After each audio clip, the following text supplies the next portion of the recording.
Hello and welcome everybody out there in YouTube and D&D land. Before we jump back in the action, don't forget to like, comment, and subscribe. All of those things help us out tremendously. If you're interested in supporting our community a little bit further, consider becoming a member here on our YouTube channel. Memberships start at just $2 a month and you gain access to some really cool emotes. Anyone in chat have those emotes? Drop them. In addition to that, if you are interested in joining any of our campaigns, we are looking for 2 more players, maximum of 3, to join a Friday early campaign that starts between noon and 1 p.m. EST. It'll be a brand new campaign inside of our universe with any type of experience the players are looking for. I will 100% accommodate you. And starting in 2 weeks, if anyone is interested, I'll be able to roll Avatar Legend games for people. That'll be exciting. This week, I finally have some free time to myself, so I'm going to sit down and read the rule book cover to cover. Possibly multiple times, so it's really good. One thing I can say about this book is it is phenomenally illustrated. I've already gone through and looked at all the pretty pictures. It's amazing. But anyways, that's everything for my shameless self-promoting. Go ahead... Clover, Natalie, reincarnated spirit of a goddess. Give us a recap. Is she reincarnated? I didn't know that was part of her. I mean, that's what she's claiming. I don't fucking know. Like, no, she's just doing it.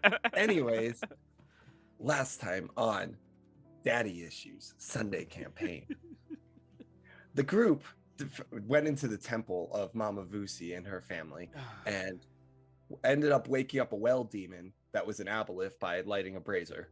It changed all the color brazier's colors to blue in the place, and we thought it was going to lead somewhere, but then it didn't.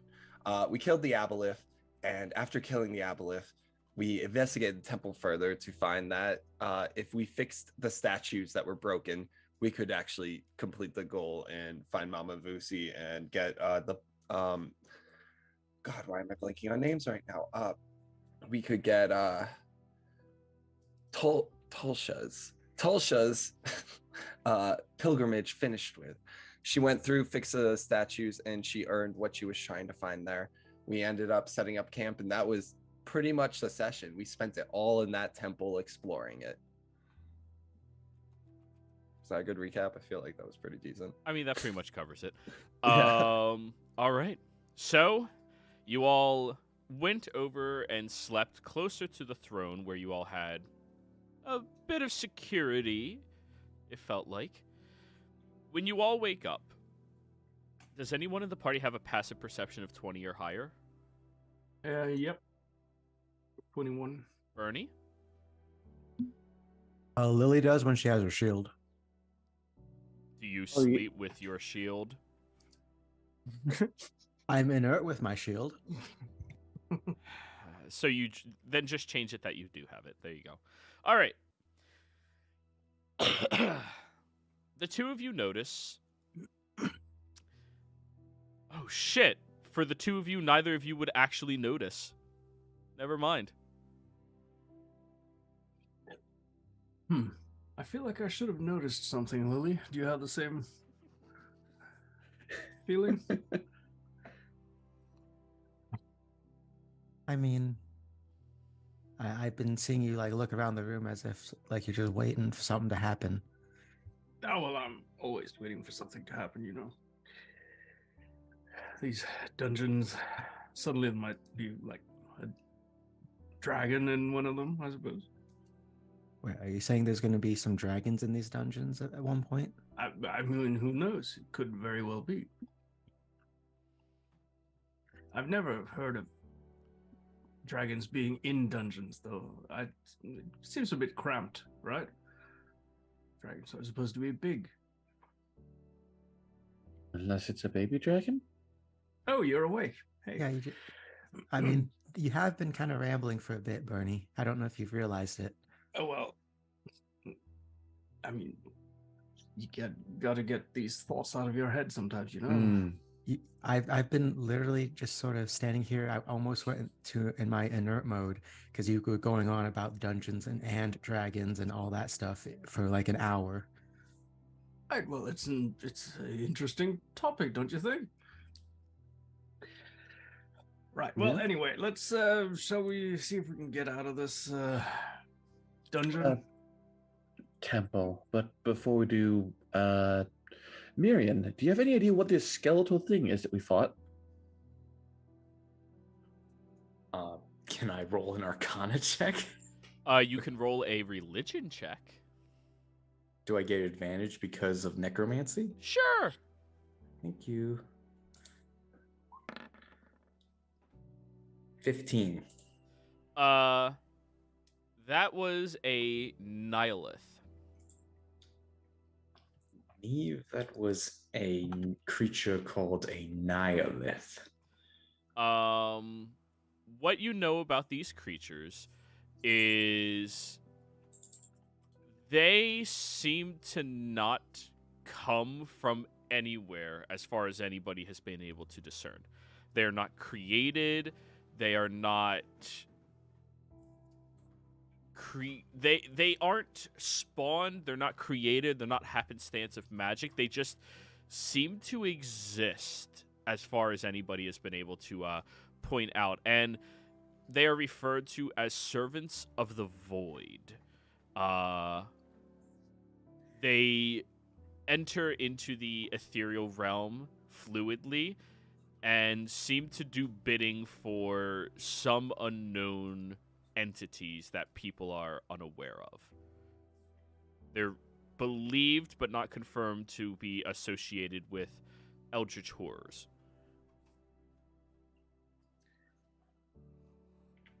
From the little that is known about them, they seem to be creatures that just exist and are in some way associated with the abyss.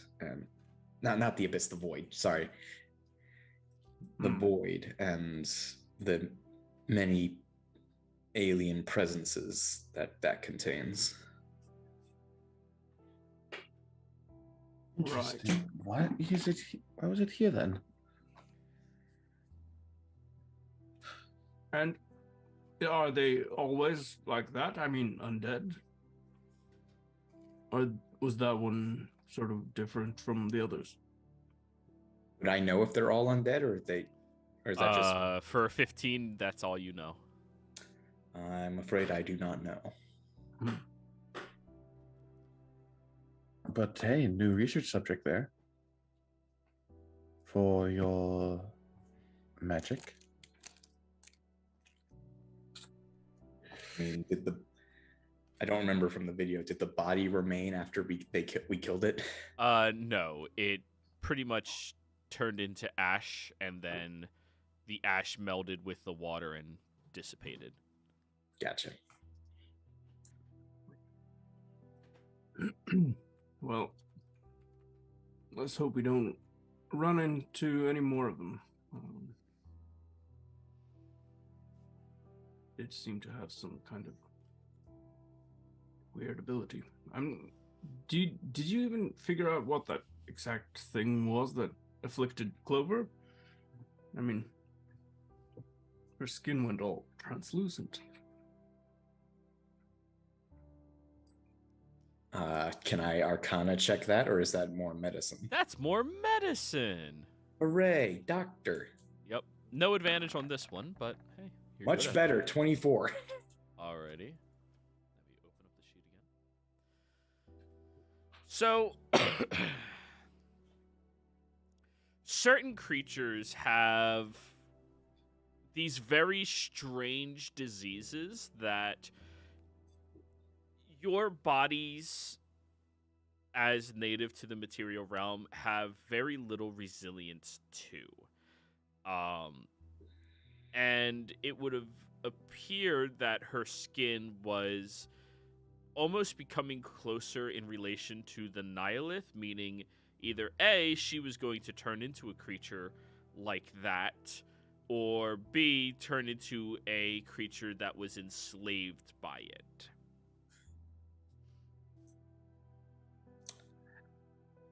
Right, well, that doesn't sound good.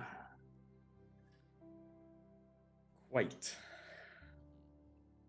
But you said it's a disease. I'm not sure why I can usually get rid of diseases quite easily. Most likely because of the origin of the disease is beyond your understanding. Well, sure, I suppose. Or maybe you're just weak, Bernie.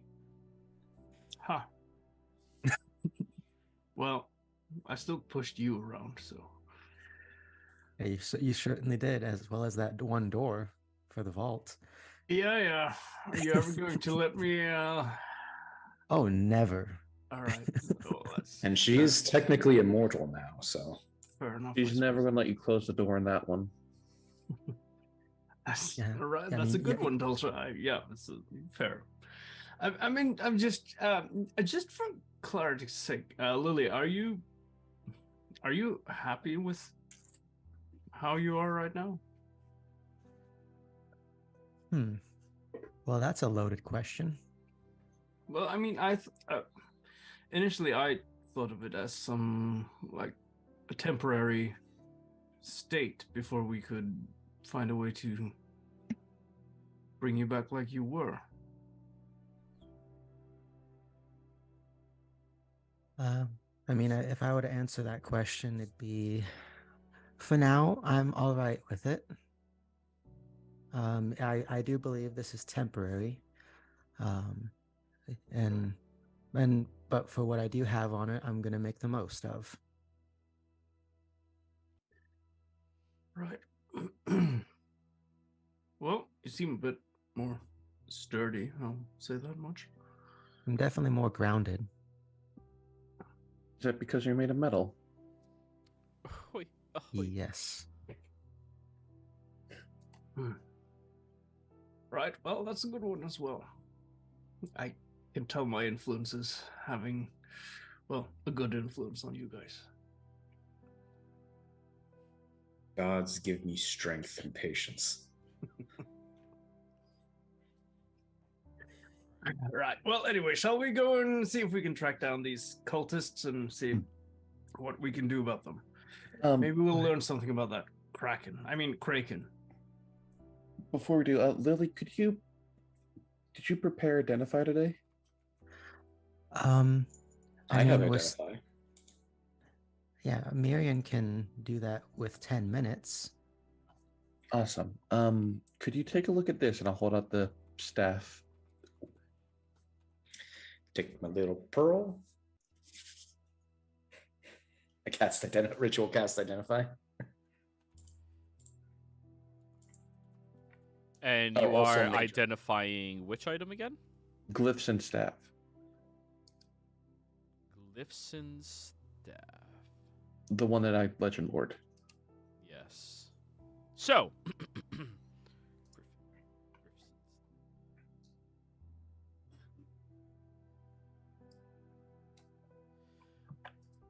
This rare staff has the uncanny ability to tap into an individual's deepest rooted emotions or callings in life in order to surface them and empower them. In addition to that, the staff has the ability to connect individuals to one of the siblings in order to offer something to them to be able to use this item as a pact weapon.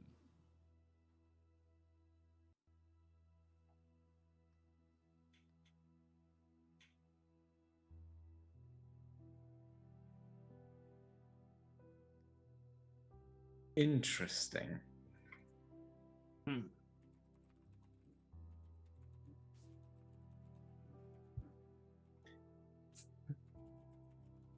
Oh, I explained that. Sorry, I couldn't think of a way to say that better.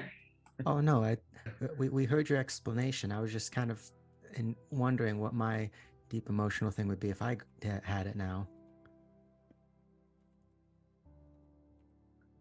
Probably something with minotaurs. I know, that's what I was thinking too. Like, would I go and like hunt them down for certain reasons, or would I like? Oh, never mind. Let's not think about that. No, that's an interesting question, Lily. Technically, you do not have any glands anymore, so technically you shouldn't really think that way right now. How is your attraction to the Minotaur and the Flyer we passed a while back? How about we leave that discussion for never to come up again? That doesn't make sense. The wages. Oh well. Anyway, yeah. Fair. Just I don't. Yeah. Anyway, if I'm just gonna go for a quick jog around the dungeon. Temple. Right. Temple dungeon. House. House. It's temple house. Right. Well. All right. Well, Gerald, you want to race him? What? I'm not exercising. I'm good. Okay.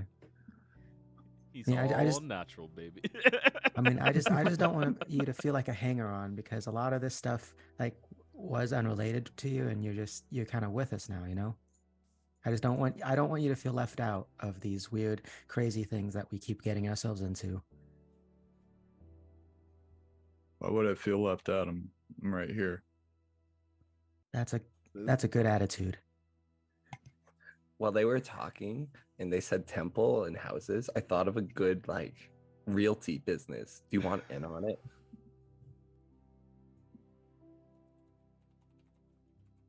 That's the correct response. Well, one thing I didn't know if you were talking to me or No, I was just talking to Jeriel. Okay. I don't know the first thing about realty. Oh no, don't worry. All we got to do is be like, Natalie Gale Realty. We don't sell houses. We sell homes. People love dumb shit like that. I mean, I don't even know what's realty have to do with houses. What? Why are we having this conversation? Somebody else talk. I don't know. You brought it up.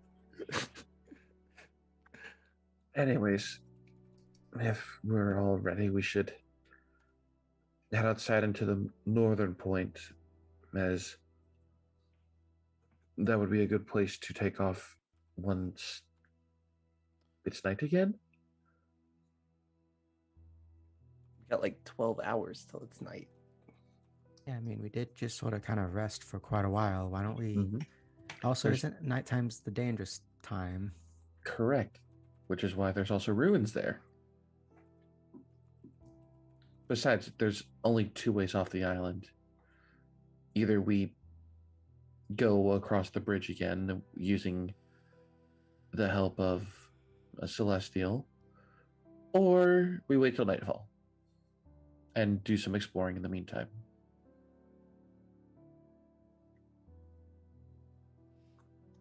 I mean, I do like to explore vastly dangerous islands and places. Who But we knows? do Maybe. have- Sorry, go ahead. But remember, we did promise that druid lady, Etsy or something, we'd come and help out with the Kraken cult. Since I mean, I as much as I want to kill a Kraken, I also don't want Natalie here to get eaten by one, That's fair. because she But- will definitely be eaten by one. Are we talking about this Kraken thing again? Yes. Didn't we already help them? Didn't we get people to deal with this? Well, I mean, that's for the Kraken. The cult, though, you know, just if they need it still. Right. And if not, we can just move on to our next point of order. Which would then be after the Kraken, heading north towards Jigao to make it to Farholm, to then get to the Evanglass Massif for finding Clover's father.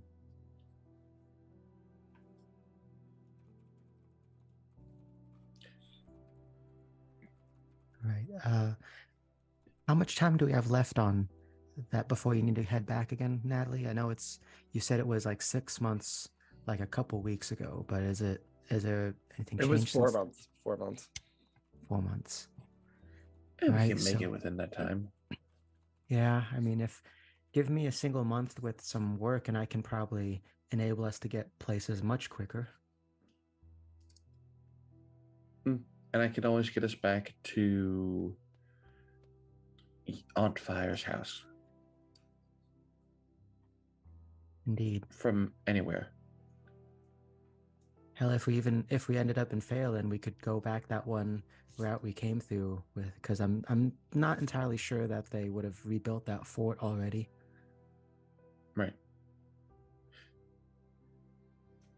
Yeah, we should take the staff and the walking stick that she now has.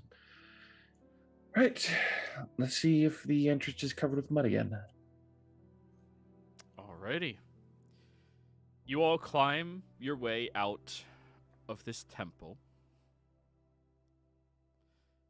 Once you get on top, you breathe in the nice, fresh air wafting off of the brackish water nearby.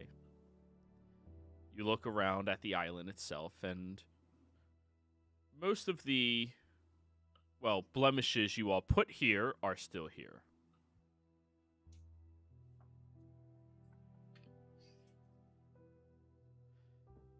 But some of them look to be gone. Well, destroyed. Whatever you destroyed is destroyed. Like, it's Okay. still not living.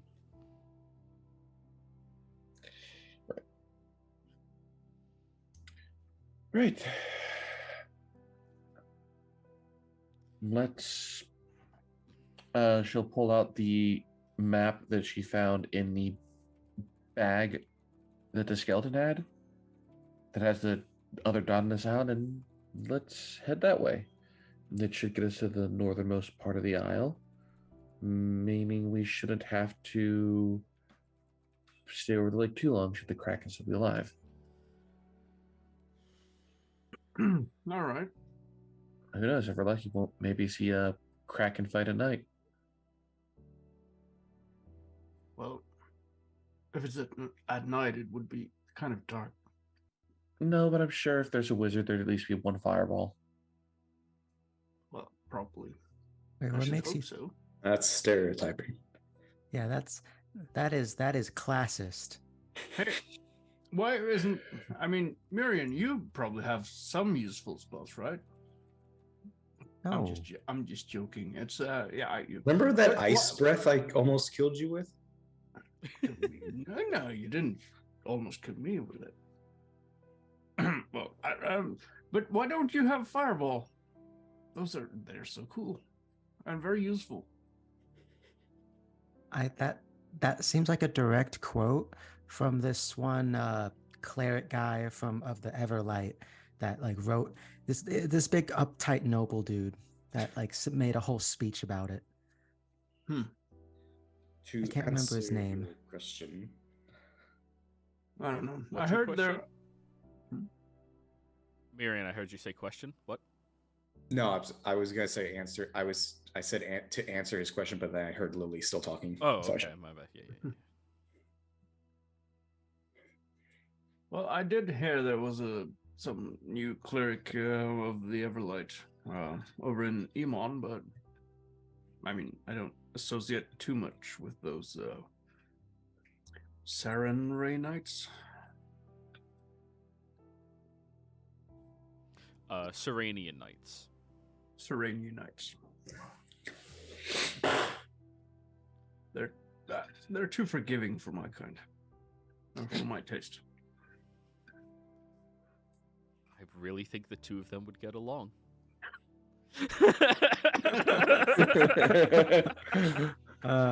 Good times, good times. Anywho, as you're walking around up here, Bernie, you're heading Mhm. back over towards the bridge, and when you look at some of the petrified trees, you notice the bark seems to be splitting off a few of them. Lily, you also notice this. Hmm. Like in a way, it didn't earlier, I suppose. Correct. Petrified trees don't really have splitting bark. They're kind of just stuck how they are. Yeah. Hey. What? Tosha, you're good with some, in the natural world. That's not natural, right? Or is that what's the deal with that? She'll go up and take a look. Roll me a nature check, Tolsha. 9. 9. You look at it and yeah, this shit hasn't been natural for a long fucking time. It's petrified. No, I mean, it hasn't been natural for a long time. It's been petrified for who knows how long. I mean, petrified trees are considered, or some do consider to be a type of rock, being petrified wood. Others don't. There's a small debate over that. I'm gonna go over to the tree and like scratch it with my my dagger a little bit to see if it peels off or anything. Okay. As you start scratching the tree up with your dagger, you notice the bark is being plucked away very easily and crumbles down towards the ground, and you see just underneath the surface a brown trunk. That's odd. Isn't that a good thing? If does that mean like it's coming back to life, right? Yeah, it could be. Maybe we lifted some curse or something on the place. Maybe, because trees don't normally do that. So in other words, we are amazing and awesome. Got it. Sure. Let's Or see it if could be that, you know, that thing we fought before we entered the dungeon, temple, I mean. Maybe that's coming back to life somehow or something. There's three things we did down there that I could think possibly affect it. The thing we fought, the fact I restored several of the two idols, and the fact that we removed the object. She says, referring to the singularity, not saying the word out loud in case people are watching. Right. Right. Out of character, where did we hide that? Because I missed that. It's a Tulsh's bag at the moment. Mundane bag or bag of holding. Okay. Mundane You bag. scared me for a minute. Okay. Mundane. Hey, I was curious too. Look, our rule when we first found them is we are putting these things in the bag of holding, period. Oh yeah, and I don't know if you remember, if you watched the video, Miriam, Watched but a lot of it. I missed some things. yeah, but we had you identified it, and it was based off time, I believe. We Is that did not right? identify it. She legend lored it. I remember Oh. saw that part. If you remember, these objects, touching them has Effects. random effects. So, and Which- identify, as everyone seems to forget, requires you to touch the object and hold on to it for a minute. Joke's on you, I didn't forget. Which Tulsha did touch the object and nothing seemed to happen. To you. Oh no. Maybe we should construct some kind of chest for it. Or we could add lead to Tulsha's bag lining. Well, That would probably be a smarter idea. sure. I'm- I mean, It was A surrounded by little easier 4. to carry. It was surrounded by 4 inches of lead. So, Explains why no one found it. while you're having this conversation, Jeriel, you watch as a bird flies over your head. And then several other birds fly over and start perching on the petrified trees. That's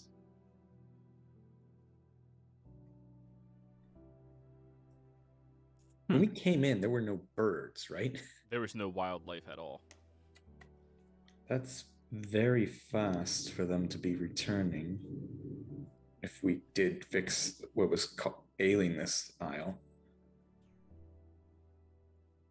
Indeed.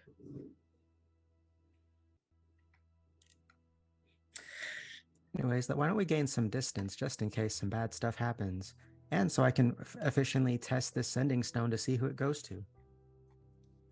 Probably a Volshucker. Yeah, I know. That's why I want to see who it goes to. That's 'Cause- why. maybe it goes to that Trent guy. I speak Zemnian. Maybe I should test it. I do as well. So do I. Well, I don't, so I think I should be the one to test it and mess with them. I mean, if you want to mess with them, you do the loudest scream you can over the sending stone.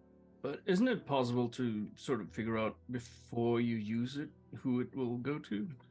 Well, there's no way to know until we test it. Identify. That's just what I asked. Identify just tells you the magic. It doesn't tell you who has the other one. Right. Maybe we should leave it be until we're at least in more on a better area. Yeah, Or maybe like a just- town or something, so we don't get like just attacked. So just for now, let sleeping imperial dogs lie. Something like that. And by the way, did we? I keep forgetting those. We have those two things that belong to the brood mother, right? The eye and what was the other thing? Tongue, was it? Jeez. You mean the sickle? Maybe? The one that only Lily can touch? Well, This short sword, acid rot. I thought it was a sickle. Nope, it's a short sword. Right, because that guy, I mean, he had one of those objects, but we found another one, right? Was it on one of the Volstruckers outside Nicodramus? What happened last night? It was from the one that we killed in the ruins shortly before I died. Right. I'm just wondering if, well, maybe there's some connection. I mean, I have no idea what it would be, but it just seems a bit too coincidental to just suddenly be, well, popping up right next to these, well, not next to the singularities, but, you know, maybe we should look into it at least.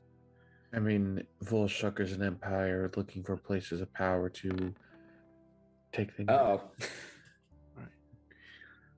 I just gotta take a call here. I'll be right back.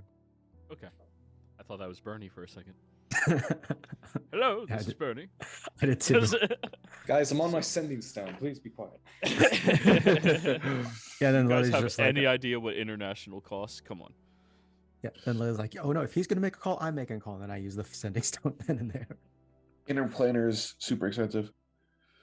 Alrighty, guys. So, as you are traveling back over towards the bridge and heading across it, Tolsha, you notice a very tiny object perched at the top of the rope for the bridge leading across the way. She'll head over towards it.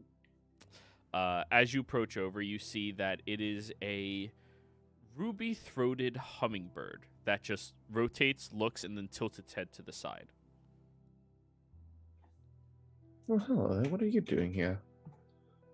The creature tilts its head the opposite direction, then flies over, perches on your staff, and seems to be pecking its beak into the head of it. She lets out a... That's honestly very adorable. She'll hold out a finger to see if it will climb onto her hand. It looks at your finger, jumps onto it, and then keeps pecking at that spot where, when you look at the staff, it seems to have drilled a tiny hole into it and is eating from it. That's unusual because that's a magical staff. Also a hummingbird, not a woodpecker. What's coming out of the staff? Like it's nectar or something that it's eating from? I mean, looks nutritional to the creature. What's going on? Oh, a bird's eating Tolsha's new staff. Huh.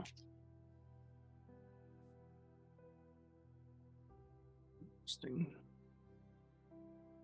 Right. Well, it seems like life is coming back to this island. At least that's a good thing.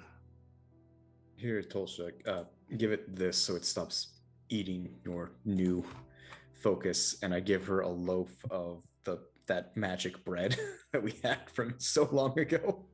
God. Hey, magic bread never goes bad. Nope. I'll offer the hummingbird some of the magic bread. The hummingbird takes it and starts pecking and eating at it. Okay. Right. Well, That now that you hummingbird fed now it, has advantage against saving throws against poison for the next hour. Oh, that's useful for hummingbirds. right. Well, now that you fed it, Tulsha, now you have to name it and keep it forever.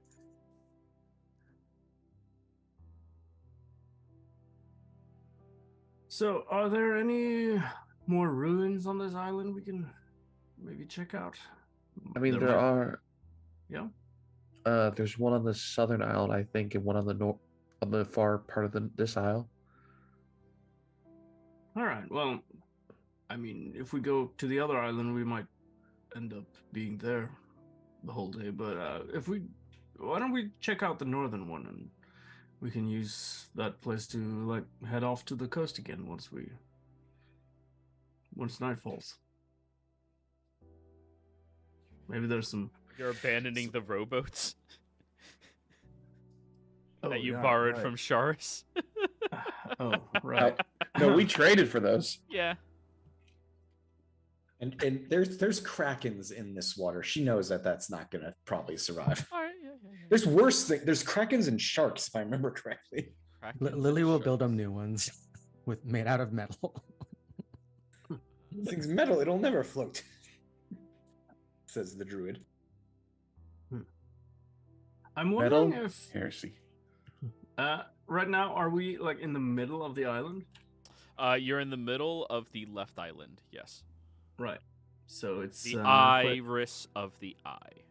Okay, so it's quite a distance then for up to the water's edge. Yeah, a little bit. Also, technically, it's a cliff, if I remember correctly. It is Right. very far. Well, I wonder if maybe this singularity also has something to do with the fact that the water is so hot. Maybe and refer to it as the object, not the S word, in case there are. Right. Yeah. Sorry. Not the stupid Scrying. thing, which is the S word. Mm-hmm. The thing. Anyways, we I should really keep hate going. that you keep doing that. It's just a way to keep us on our toes. And to Yeah. keep us from standing still. Right. But- Well. Hmm. If that's the case, lead the way, Bernie. I mean, sure. This is sort of. Yeah. Okay. Yeah. Let's head north then. Oh, That way. fearless leader. Oh, really? Yeah, Right, fuck well- it. I'm gonna bring my skeletons out. They haven't seen daylight in months. Okay. The skeletons are now brought out, and they seem to not comprehend daylight.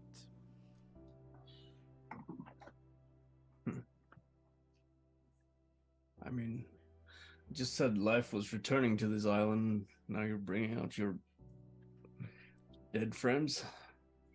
Hey, death is a natural part of life. Everything it that is, lives but- must die. But that is undeath, and that's not natural. I mean, if you're going by that logic, there's a lot of things that aren't. mean- Yes, there are. I mean, there are a few communities that abhor magic so much that they just straight up don't allow it to be used. Those who are found using it are expelled and shunned. Well, that's They to a say certain degree that is understandable because magic can do a lot of damage. it's not natural. Right. Well, Specifically arcane. yeah. Right. No, all of it. There was a book on one place. I believe they referred to themselves as. Oh, I don't remember actually. But if anyone had the aptitude for magic, they were expelled from this village and forced to live on their own. Well, that seems a bit harsh. I mean, if that's their way of life, I guess. Well, any community that sort of breeds bitterness and by exiling people is doomed to ruin, I would say. Perhaps. All right, let's not get Well- philosophical again. Well, 'cause sure what's- thing. I mean, philosophy is a good thing to be discussing once in a while, you know? Indeed, except it with Bernie, it happens almost every day. But no. Well, all right, let's go back to our superficial topics then and go that way. Yeah, superficial topics, adventure. Let's go. Yeah. All right. Paul will Alright. put the bird on her shoulder, see if it stays. So, the bird does not stay on your shoulder. It goes back down onto the staff and keeps pecking at it. It ate a whole loaf of bread? No, but it seems more attracted to the staff. Okay. So, as you are traveling to the northern end of the island, the further and further you get from the center, the more fresh the air seems to become. As you venture closer towards the edge, you look down at the sheer cliff that drops about 120 feet or so onto some very jagged spikes down there. And you all breathe in the very fine water that seems to be flowing down in this direction. The cool air strikes across it, slapping you all in the face. Nice. Was the air always- cool before? No, it wasn't. That's weird. Yeah. The air was not cool before. Lily's gonna throw a rock into the water and try to see if she can see if it's still boiling. You're throwing a rock to see if the water is boiling. I don't know. She's Okay, you throw a rock and it drops 120 feet down into water that has been crashing against the spikes and the base of this island. Hmm. Good throw, Lily. Yep. But that being said, if the lake was boiling, heat rises. We're 120-ish feet up. We should be feeling that heat, which means that the lake might not be boiling anymore. Right, well, we've already sort of ascertained that there's some change here. When I mean, we- I figured maybe at first it was like a different wind direction or something, but we know three things that we've changed. The question is, was one of those three the cause of this? I don't know. Maybe we'll find out. Ah, there's They may gotta have to rename this place. It's just Fever Gulf Lake doesn't seem right if it doesn't have a fever anymore, right?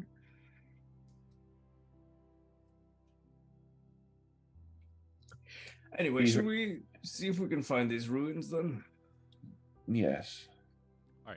Roll me in investigation roll, whoever's going to be looking for ruins. I'll do one of them at least. Lily can do the other. Or not. 13. 13 and 16. Tolsha, wandering around for a bit, you do find what looks to be the remains of a wall. And when you start pulling away some of the dirt and mud that's slapped up against it, you end up seeing that this seems to be a wall that would be utilized in creating some type of building or structure. So you look around a little bit further and you start to notice that you're walking on stone underneath your feet, work stone. So something that would have a floor to it as well, and you're standing inside of some type of ancient home that used to reside here. Gonna see if there's a basement. All right. Survival check.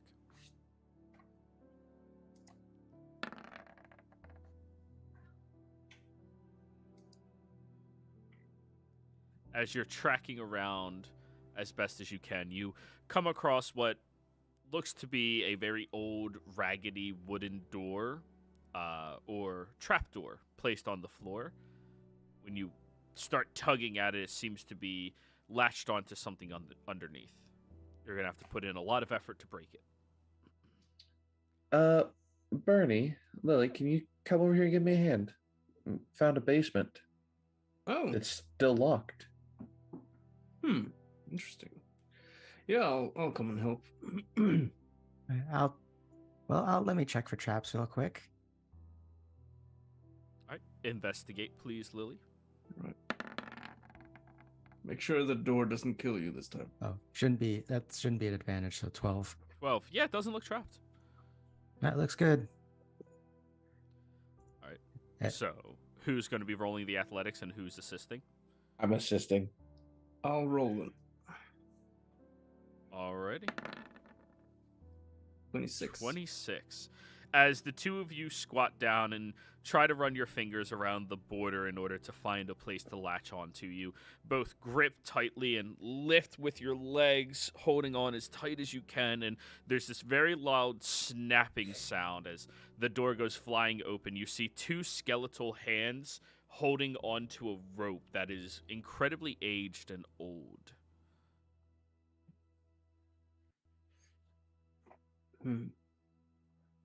That's When you look down into the cellar, you see that there appears to be more of the skeleton who just had its arms ripped off of whatever was still holding it together. And you peer down, and there's quite a few skeletons. Looks to be about 6. looks. Does this look to have been a family? Quite possibly. They probably entrenched themselves in here for protection, it seems like. Action from what?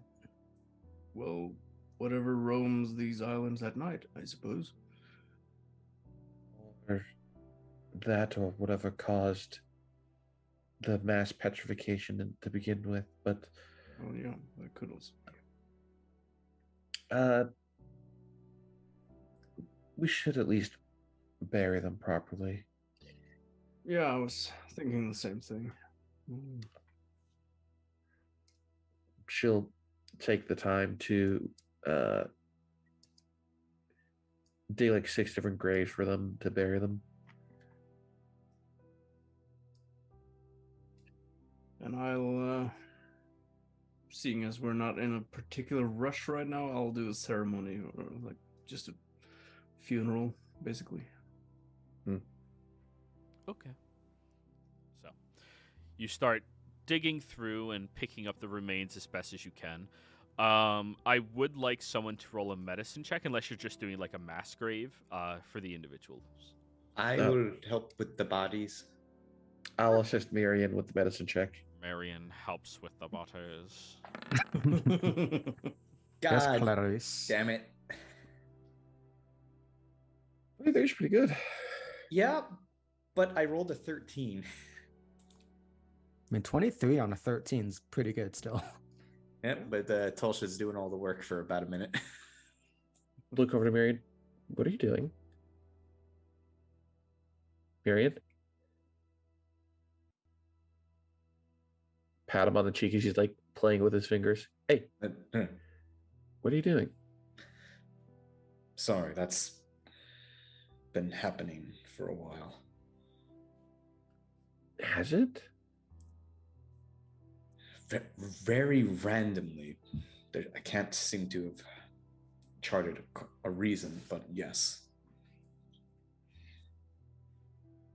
It's weird. Did you get cursed?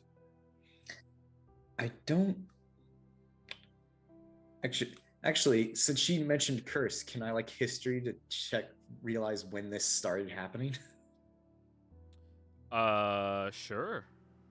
Just want to try to put 2 and 2 together. 19. I mean, as far as you can remember, this has been happening for forever. Like even before we came to Wildmount. I mean, you just can't remember a time where you just don't get these brain freezes where you just compulse over top of that.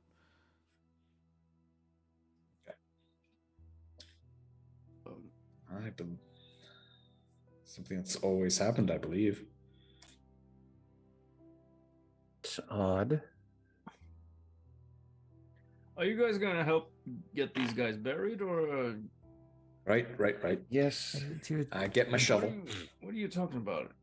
All right.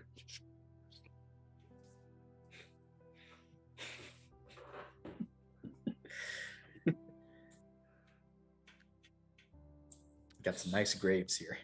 So, you all dig through the soil as best as you can and start to notice that there are some roots down here that may eventually grow some grass as well. As you toss the bodies in there appropriately, Miriam, oh yeah, you don't get to have your check. Oh, I just don't get the check. Okay. You brain freeze. You just became compulsive. I roll then since I saw him freeze.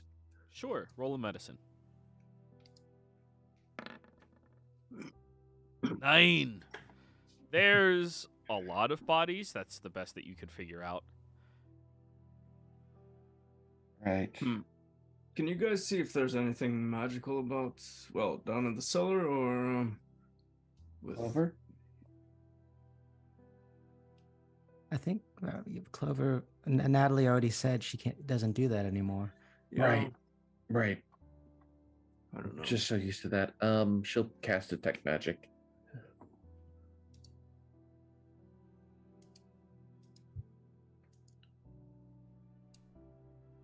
Alrighty. Well, as you cast your detect magic and focus on the area, there does appear to be some fading magic from inside of that little cellar. You just can't really place your finger on specifically what it is. She'll go down and take a look and see if she can find it. Like the origin of it. Sure. You head on down there, starting to look around carefully and seeing if you can't figure out what it is, and you see the remnants of some type of magical circle in the back corner. But the magic is fading and it's almost gone. Miriam, Lily, magic circle. Magic circle. I go down to check the magic circle. Magic's fading fast.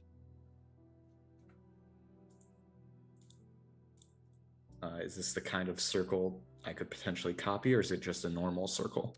Roll me an Arcana check, Miriam. 27. Okay. That is pretty good. So,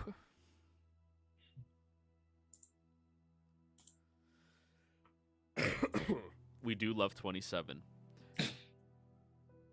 This is the type of magic circle that would summon something here.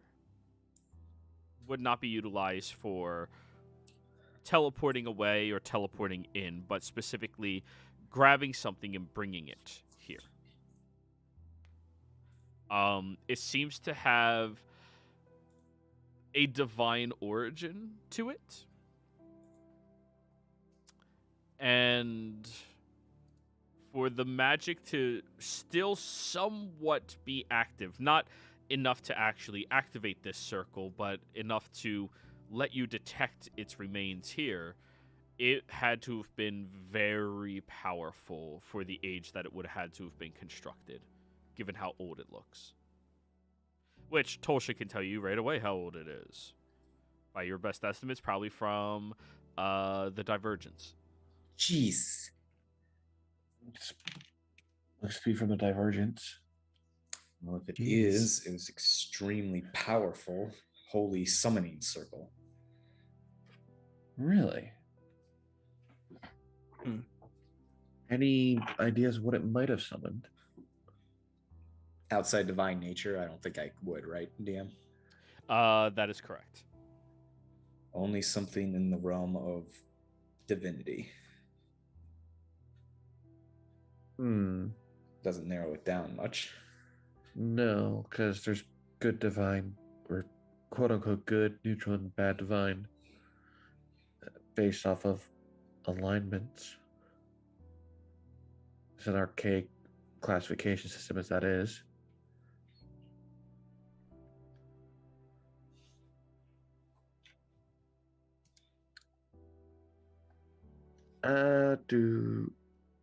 I don't think she would have any spells that could summon through a circle like that, but is there any way to tell what kind of deity it might have been associated with? Like what realm of divine it was trying to pull from?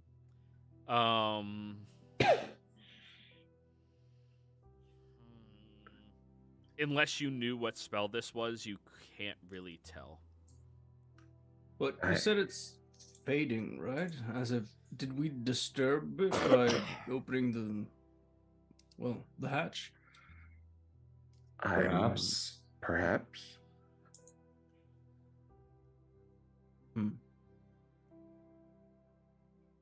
Maybe the creatures that have been out here at night then get summoned somehow by this thing.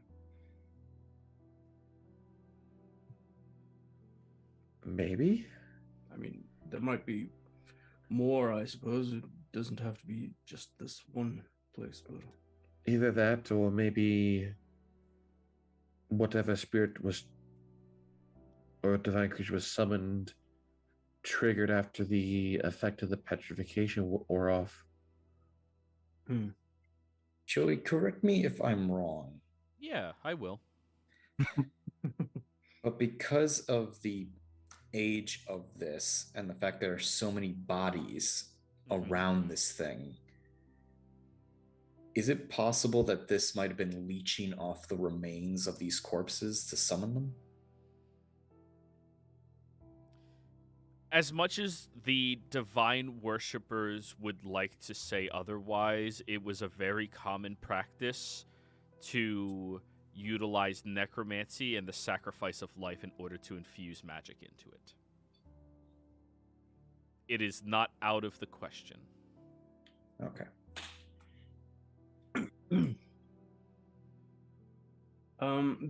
Like when we first discovered the bodies down there, did it look like they were positioned in any sort of particular way around the circle, or Insight check, Bernie. all right? Can I assist? 22. Are you proficient in insight? Yes. Then yes, you can. So 22. We do love 22, don't we? Anyways, looking at this, those remains down there were on top of one another, like they died holding each other. And the one individual was trying to keep the latch shut. This is... Seems like they died on top of each other. Hiding from something then? Well, that, or it could have been some... Well, seeing as one of them was doing his best to hold the latch shut, then it seemed like it could have been some kind of last-ditch effort to, I don't know, summon some kind of helpful entity, or I don't know. It seems like they must have performed some kind of ritual, at least. Yeah.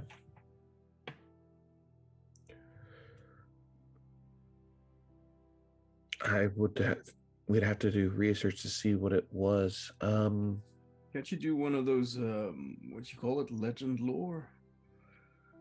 I can. I mean, if you think it's worth it, at least you might learn something, I suppose. Yeah, it would, especially if part of the cause here was whatever destroyed the Isle or petrified in the first place. Yeah. Yeah, she'll take the time to cast a legend lore. She's down to one cast, or no, sorry, two casts. I had to reorganize everything because I had multiple instances of incenses Alrighty. in different amounts. And while she's doing that, I want to like investigate around in the basement just to see if there's any like hidden compartments or anything around there. I go ahead, roll an investigation. Tolsha, what specifically are you targeting with your legend lore? She's targeting the circle itself and what caused it to either be made or activated or what it summoned. Let me read legend lore. Definitely old enough. Person, place, or object, and depending on how you consider it, a summoning circle is an object.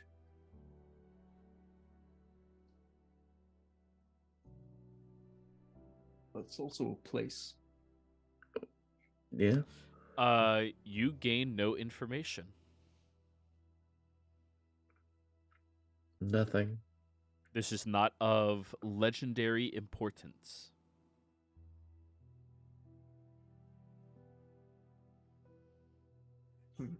It's not significant enough.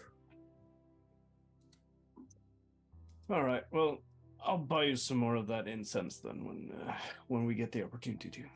Cool. That was 250 GP worth. Noted.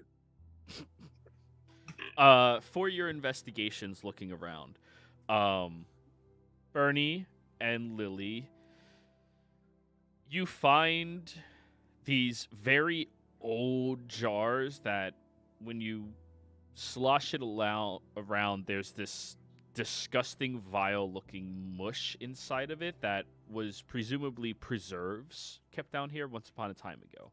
But preserves do not last forever. You also find barrels that look like water barrels for them to live off of as well. And this seems to have been the makeshifts of some type of emergency bunker in case something went wrong. All right. And given the era that it was created, that's something that probably a lot of people had just in case. Yeah. Hey, Bernie, test this stuff real quick, just to make sure it's still good. It's been preserved. You should be fine. No. You probably won't end up like your brother when it comes to this stuff. Well, I probably won't, but I'm not going to do it. I mean, I certainly can't do it anymore, so you have to take responsibility and do it. No. Come Why on. would I go ahead and put my tongue on old things just to get a taste of it? That's what she said. It's nasty. I mean, Lily, if you're so curious, I'll give you a platinum piece to down the whole jar. She has no concept Lily- of food anymore. Lily downs the whole jar, attempts to. Yeah. When you constructed this body, did you give yourself a release port for anything you put in there? Or... Oh, fuck. Hey, Mirren, I need some prestidigitation. Nothing I can do can return compost to food. I think she may have gone mad. Actually, we should probably give her sweet release from this death. Well, No, that we already knew Lily was slightly mad.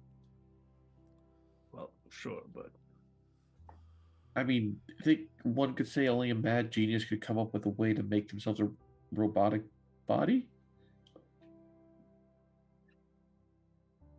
Are you okay, Lily?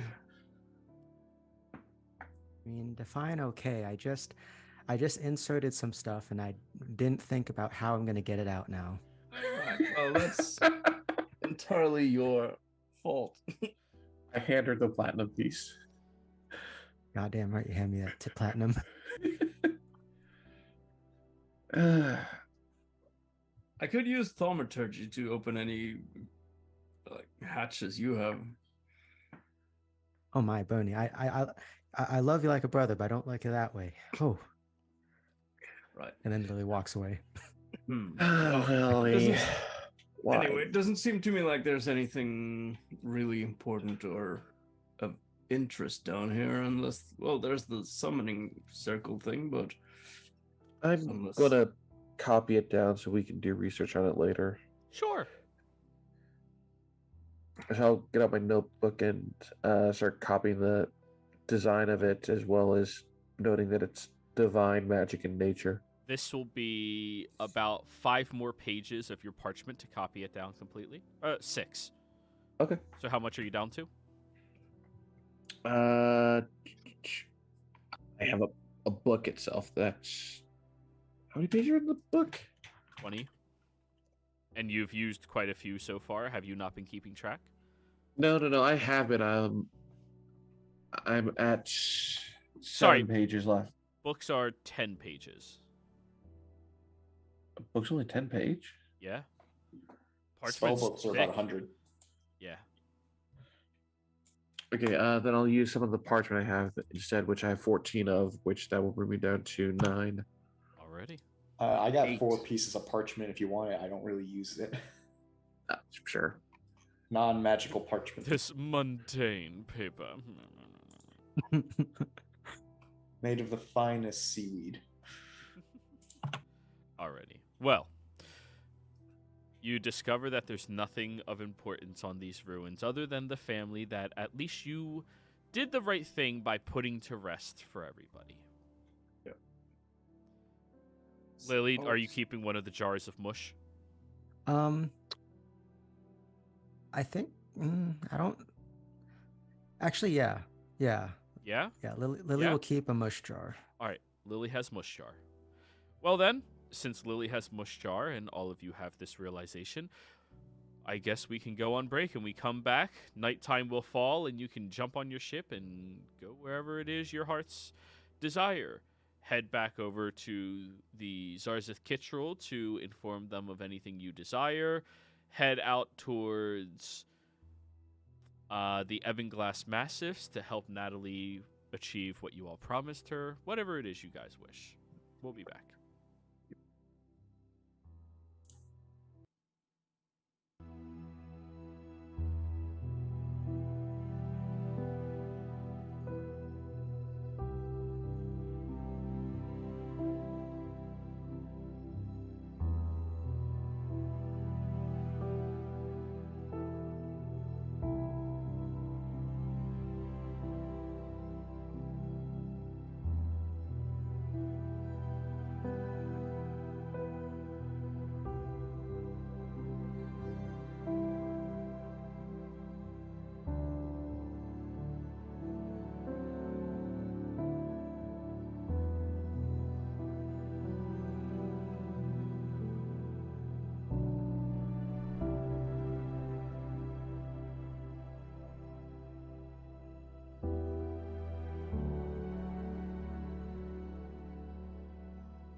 Hello, everybody.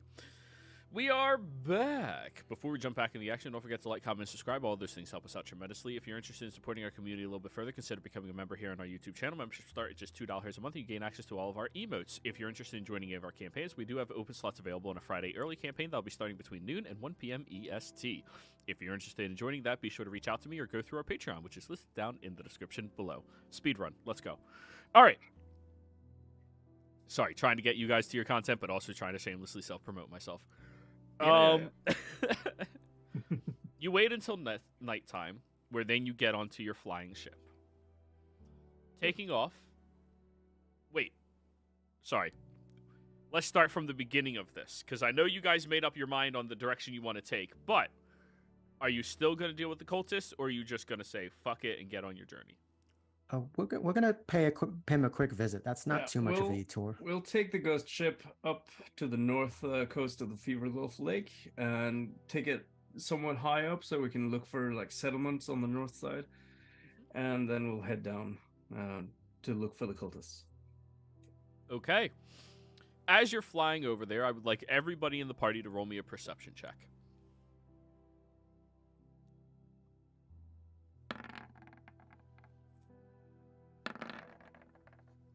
22. And I think it should probably help, maybe, but I believe we have a spyglass that we looted from that one ship a long time ago. One person uses it. Who hasn't rolled? That'll be the one person using it. That's Clover. Clover, roll.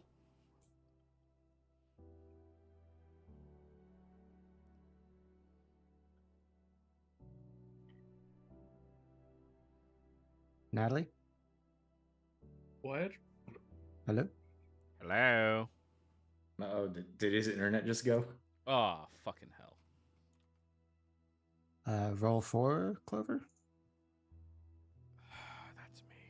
What does the spyglass do? Does Advantage. Advantage. Oh, okay, right. Yeah. Yep. Her role is irrelevant. 22, 20, 16, 21. Tulsa, you don't see shit.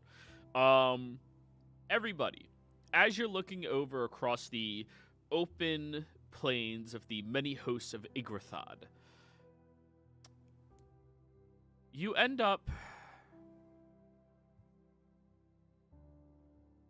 not seeing any type of settlements out here that look, well, culty to you.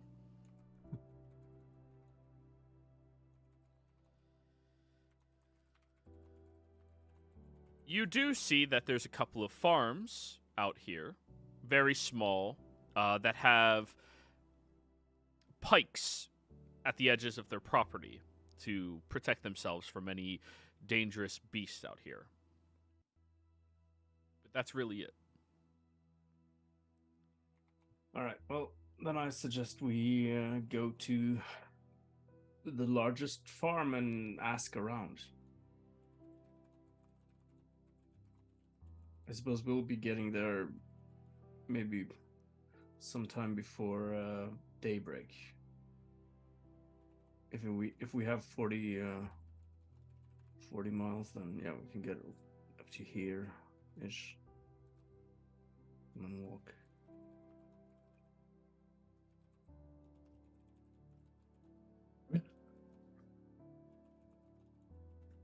Okay. So you all descend down towards the ground, where you see, as you are falling, there's already people stepping outside from their farmhouse and holding their weapons at the ready, being, you know, taken off guard by a flying ghost ship descending near their home. As we're approaching, I'm going to use thaumaturgy and let's see, I can, voice booms up to 3 times as loud. And I'll say, "We come in peace, no need for alarm." Have you seen anyone suspicious around here? You! Says the dragon robot dragon in the ghost ship. Yeah, I know. I was waiting for the fact that it was us. let's get down to the ground and we'll speak to you there.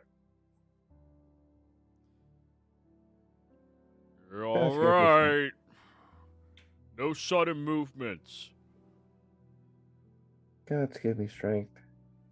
So, you descend downwards and disembark off your vessel, where you approach over towards this orcish individual who kind of just gives you a very suspicious looking eye, and you see this very large war pick over his shoulder as he's just watching you all. You're the only Good night. suspicious people I've seen. What do you want? Right. Well, you see, we spoke with this Etsy person over in Charis. Do you know who that is? No. No. Okay. Well, we're looking for some cultists that have apparently been causing some trouble up here. Kraken cultists. You're talking about the Kuatoa. Kuatoa. I don't know. They were apparently worshipping this large kraken that's been terrorizing. The Kuatoa. Oh, okay. Could you point us in their direction? Points down. Down. Yeah, they live off the bank of the water from the Fever Gulf. And they live inside of like tunnels and caves and stuff down in there. They're all flooded. Right, okay. Huh. But there was a lot of loud noises coming from them yesterday. Okay. Do you know what that was? Or Sounded like pained screams. You know, like if fish could scream. oh, so okay. Maybe those other guys went there first. I mean, Wouldn't maybe we surprise me. should we send a message to Etsy to ask her if those guys showed up? Yeah, let's do that. Yep. Send the message to Etsy of, hey, did those other guys show up and take care of both the Kraken and the cultists?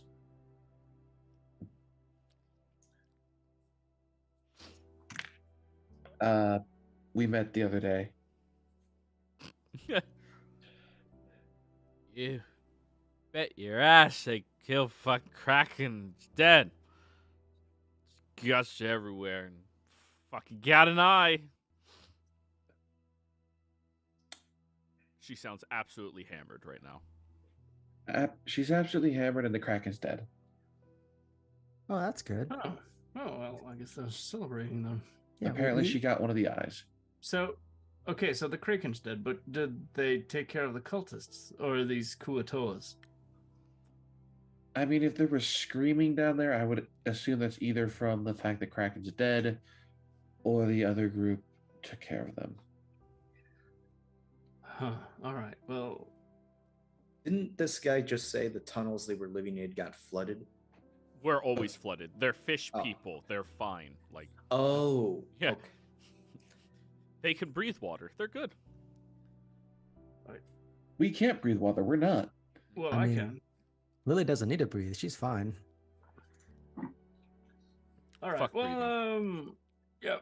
I guess we don't really have anything to do up here then. I look over at the guy because this would be somewhat in the early morning, right? Yeah. The We hours, just yeah. touched down dawn. Yeah. Well, we've had a long day, night, I suppose. Would you mind terribly if we rest up somewhere around here and then we'll head out again shortly? Will not be any bother. My name is Burren, by the way.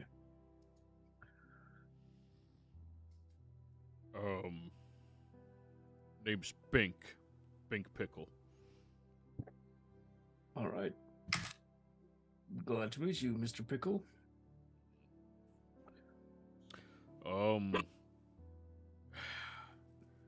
I ain't feeding you. No, we feed ourselves. That's fine. Yeah. Well, you can You can set up your camp behind our walls over there. Keep yourself safe, but I ain't welcoming you in my house. Of All right, course. then. Fair enough. Completely understandable.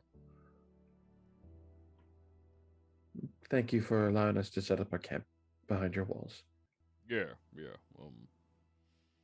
Sure. And he just starts walking away. So, if they're dealt with, we can just teleport back. Yeah, I guess we could do that. I mean, I do still kind of feel bad we left those rowboats, but I'm sure it'll all work out fine. I mean, rowboats are meant to be. It's sounding she's too drunk to care at the moment. I Yeah. mean, we paid for them.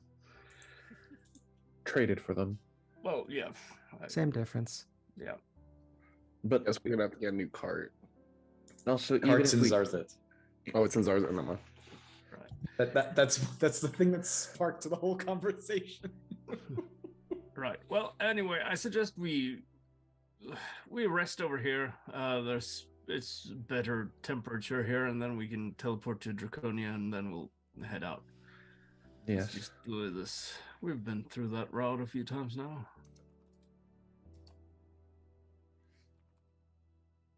Yeah, we have. Everyone, just let me know. Yeah, I'm just trying to fast forward, sort of. All right. Yeah. So Circle. you all rest. Oh, circle. Blink. You're back over to Ruins of Draconia. Now you get to sleep where it's freezing fucking cold. No, we're We resting slept on and the then boat. We did. We were up all looking for the whole thing, and Yeah, you guys have been looking for the cultists. Oh, we did? Do you want to sleep here and then teleport in the morning so you don't sleep Yeah. in the cold? Yeah. Sorry, Yeah, I we're resting, misunderstood that teleporting, conversation. and All walking right. and flying. Alrighty. You sleep on the property. By the time you all wake up, you see that the man has already gone out to his fields to start tending to them, and he seems to be the only person working here. And then you all just give him the deuces and blink, disappear out of there. Oh, Lily would, before we leaving, probably just pay him for as a thank you for maybe 10 silver. Seems reasonable. Thank you. And then you teleport away. Yes. Alrighty. Shit, we're getting there, guys. So, Fast travel. Pew. now that you have made it back over towards Ruins of Draconia, you gather your things and start traveling through the Dremoth Ravine back over to Zarzith itself. Once you arrive a couple of days later in Zarzith, you end up being fully rested, well journeyed right now, and having a decent enough time on your journey and travels. You know, a little bit of jokes happening back and forth between each of you. Your second day of journeying, you do get a message from Etsy. Did you all do something? Because now we can start fishing again. Respond with. Did 3 things, thinking one of them did something to it. We noticed that as well as aisles not being petrified, animals returning. Oh. Awesome. Well, that's that. So, Yeah. now that you're back in Zarzith,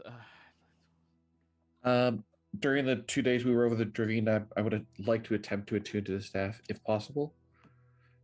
Also, I would ask, because we didn't do that yet, I think, if Tulsha, if you could do a sending to our father and ask him about the, well, if he would be so gracious as to let the other group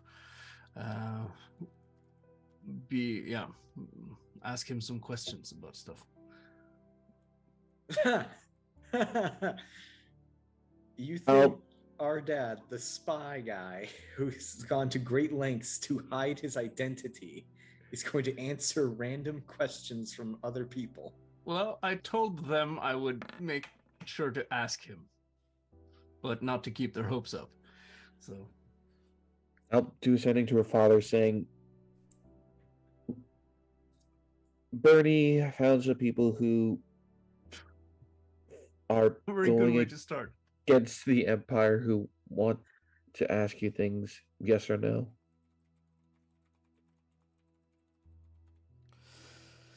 Things specifically about the serum About the serum and maybe Trent.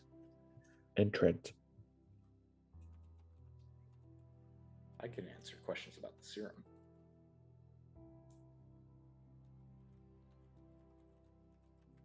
Maybe not as much as him. He would reply to you, Tosha.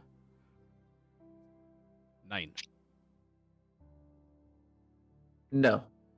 Or, sorry, 9. Right. Well, that's kind of expected. Well, we've asked. And, That'll be 100 gold per sending. okay.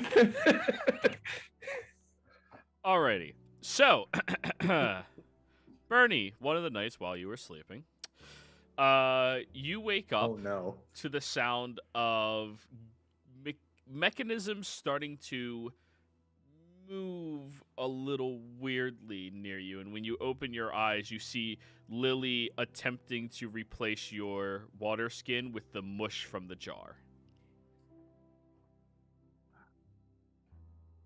This is all a dream. Just Fuck close you, your Lily. eyes. And I'll slap her. That hurt you more than it hurts her. I'll take whatever that mush is and I'll just pour it on the ground somewhere else. Starts And then I'll eating through go the back to ghost sleep. ship. That'd be funny if it did. It's like it poured on the ground and just starts melting through it. Alrighty. Well, you pour it all on the ground, and it just sloshes and gelatinously quivers on top. Then it starts moving. But anyways, once you get back over to Zarzith, how are you guys going about getting a boat? What contact are you going through? I guess No, we'll the- ask Sir Velton or what it was. If he could arrange for us to meet with someone to charter a boat. Where is it that you all wish to go to?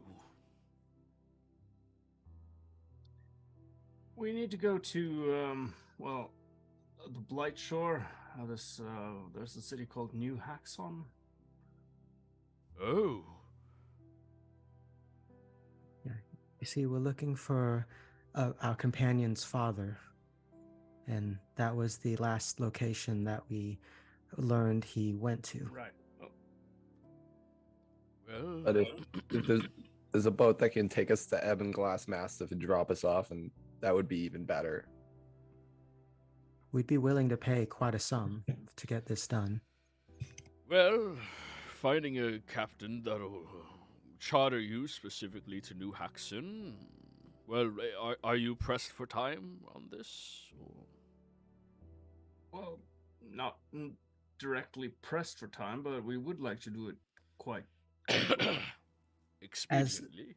Well, as qu- you have two options. Either you wait for someone who's already heading out there, or you pay someone specifically to take you out there. One's a lot more expensive, you know.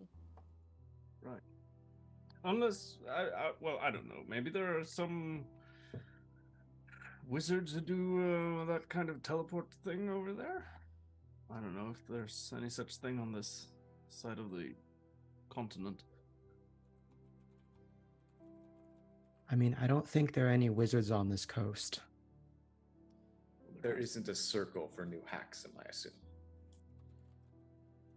Not at our disposal. They have a bit of a rough relationship. Speaking of, what's the major demographics in New Haxon? Well, diverse. There's quite a few of everything out there, including humans. They have a standing relation with many individuals.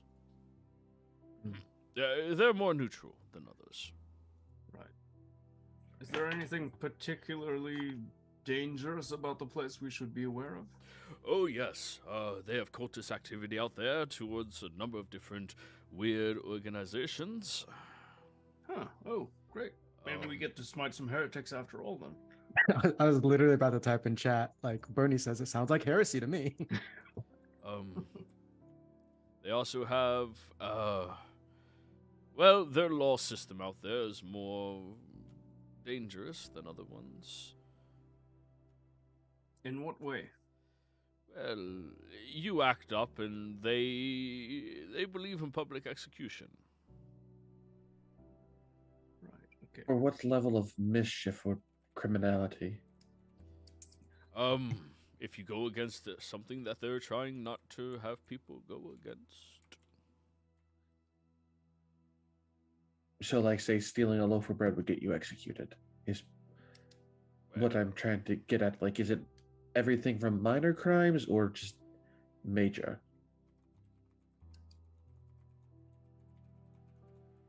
Well, if the minor crime is just a minor crime, then, maybe they'll treat you with a little bit more dignity.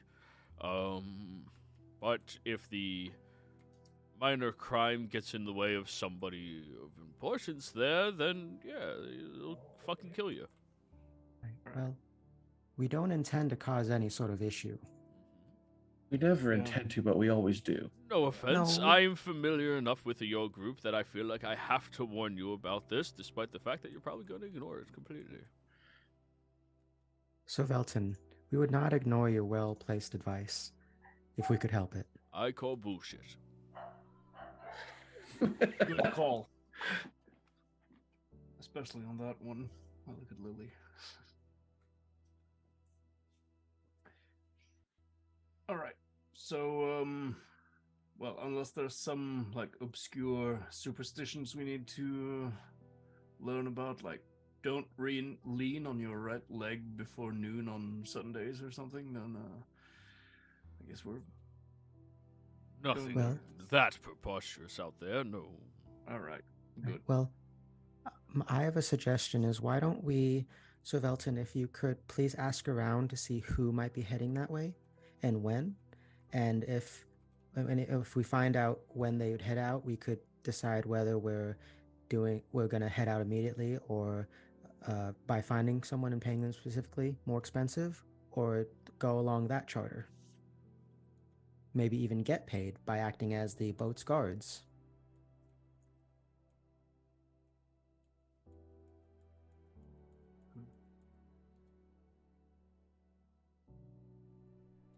Oh,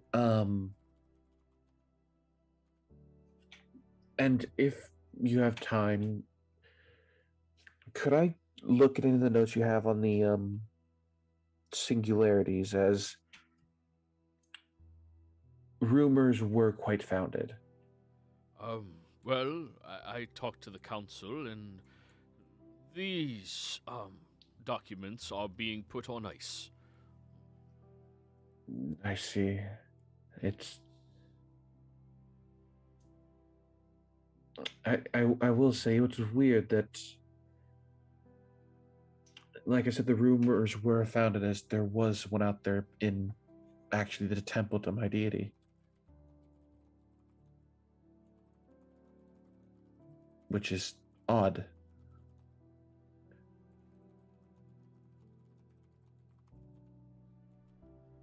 Also, you wouldn't have happened to have heard of something called the One True King, would you?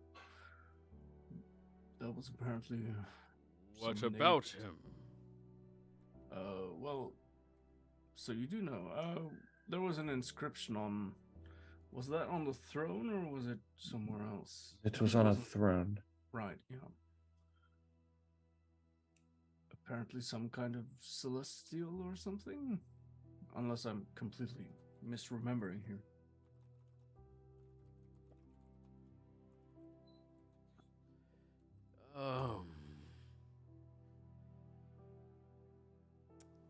There's an old tale around this coastline of a true king. One who was elected by all of the people.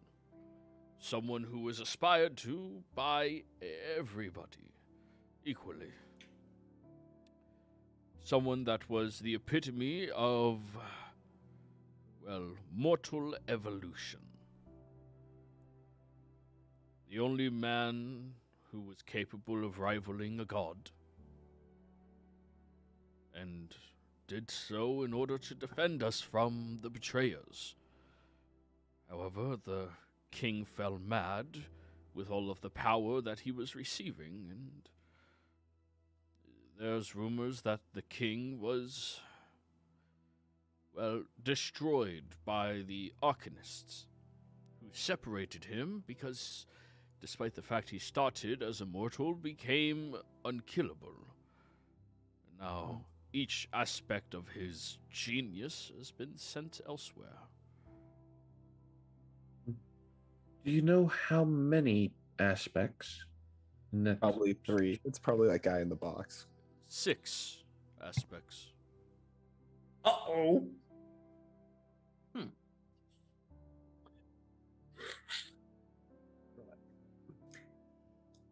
Checking notes.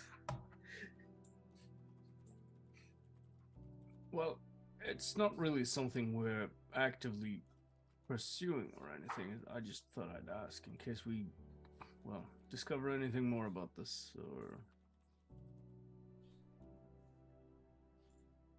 I think it's worth noting, though, when I look over at Clover, that too much power can make you go mad.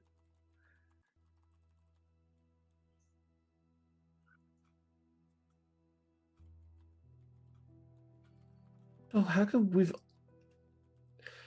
Think about it. How many times have we come across things being split into 6? Like, the fact that there are... Or the number 6 keeps repeating as it's... It does? I mean, you I also have mean... but think about it this way, too. If there was 4 groups of things split into 6, but then you minus 2 from that, what does that equal? Really? I mean, think of the number of singularities. There's It's 6 of supposed to be- them. I thought it was supposed to be 8. No, there's 6. 6 that we know that the Aor created. Right. Yes, if I remember correctly. Yeah. Notes. Oh, I'm looking to both Miriam and Sir Velton. Is time magic a thing? Do I know about Miriam? Dunamancy? Miriam? No, time magic is not a thing. That's ridiculous. That's absolutely preposterous. Sir Velton, yes, is referred to as Dunamancy. Wait, didn't no, the Goliath who's the grandson of the headmaster came with Dunamancy to the college, didn't he? Oh yeah, I forgot you recently Well, I learned would that. know My about bad, I forgot you recently learned that. Yes, you are fully aware. Dunamancy. Still relatively unknown on our side of the world. What can it do if I looking to Sir Velton, like now that I know it's a thing similar to how I mean you've heard of blood magic before, right? Of course I have, yes. I know for myself I'm a cleric and my domain's that of blood. So blood magic is one of the things I can do. But before it's not really heard of where I came from. So I'm wondering then, are there any other schools of magic that you know of that we might not have?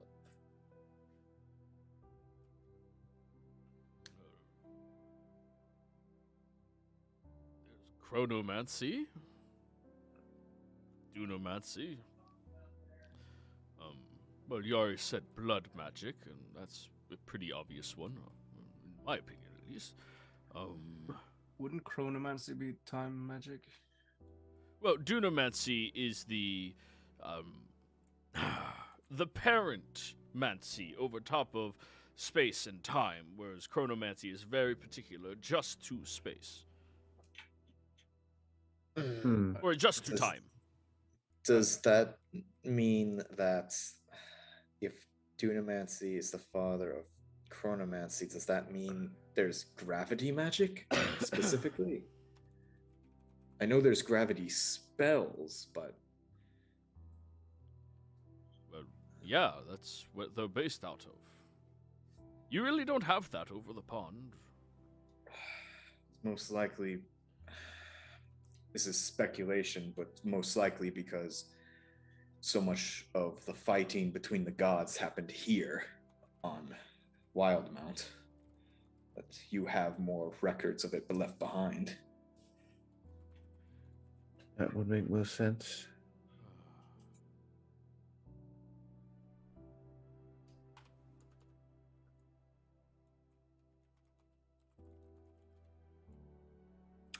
As the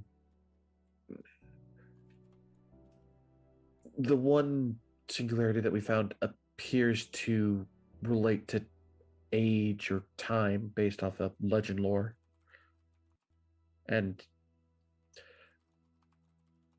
also something weird was in that of orcs turning into elves and goblin folk turning into small folk.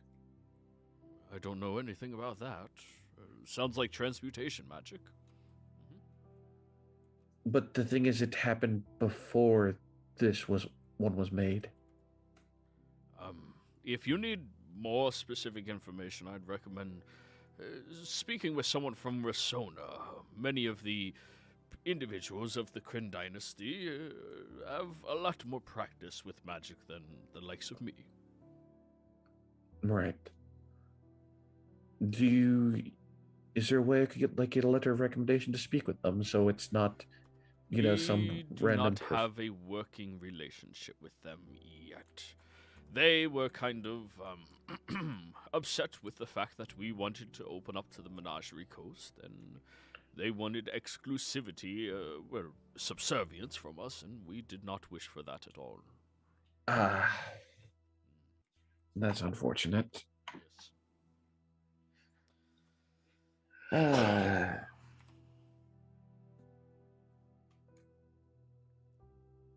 Oh,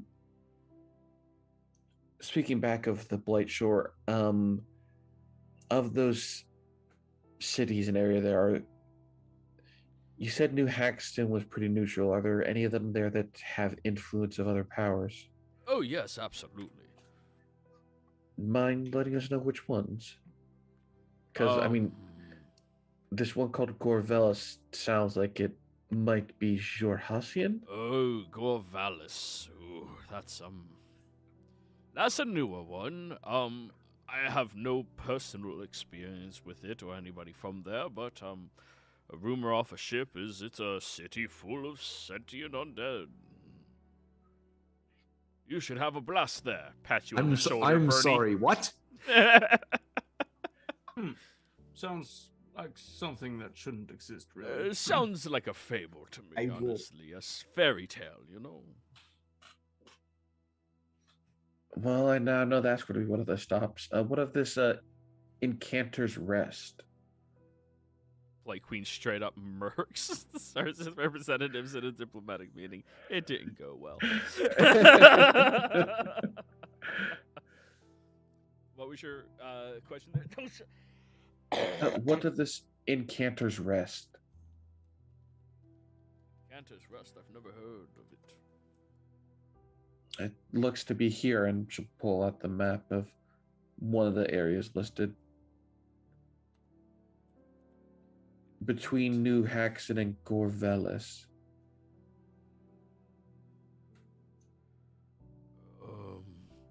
I mean, the only thing that's out there is massive graveyards haunted by undead spirits of unnameable horrors and the cruelties and unending vengeance and the likes of that from, the calamity. Noted. Avoid that area. Well, And- I mean, avoid the entire Blight Shore if you're afraid of that. And of Rothold. Rothold. What do I know about Rothold? Well, they're a fairly small civilization.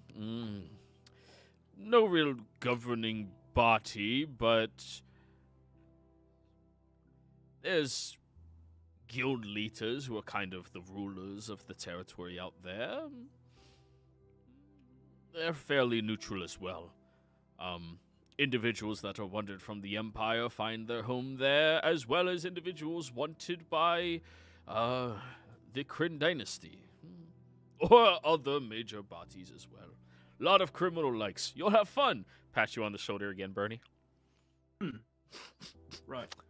Well, if we're not there to stir up too much trouble, then right. Well, we'll see. I'm afraid my jurisdiction doesn't quite The only count in that area. The only authority in Rothold that, well, is very much listened to by everybody is well, they The Law of have the Blade. What? I've never The heard. law. That sounds ridiculous. What are you talking about? Oh, I read it in a pirate novel once. What? Never mind. Continue. I was going to say the revelry. Bernie, you know what the revelry is. I may have some information. Clear information. The mundane things that you know is what Bernie would know. Right. Or do you okay. need me to go over stuff? Do you not remember? Yeah, it's been a while. All right, the Revelry is the name of the pirates organization led by the Plank King. They're Pretty far west, east. It is, but they still have influence all the way out there. You have to remember, they own the oceans in this territory. So they claim.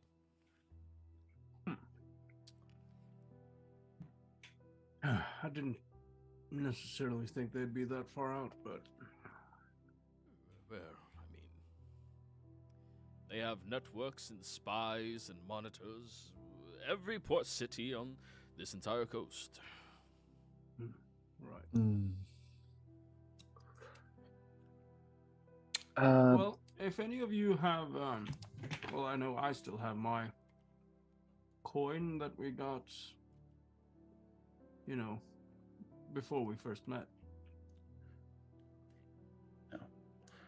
The Fair Pass token. Do you have any of those left, anyone?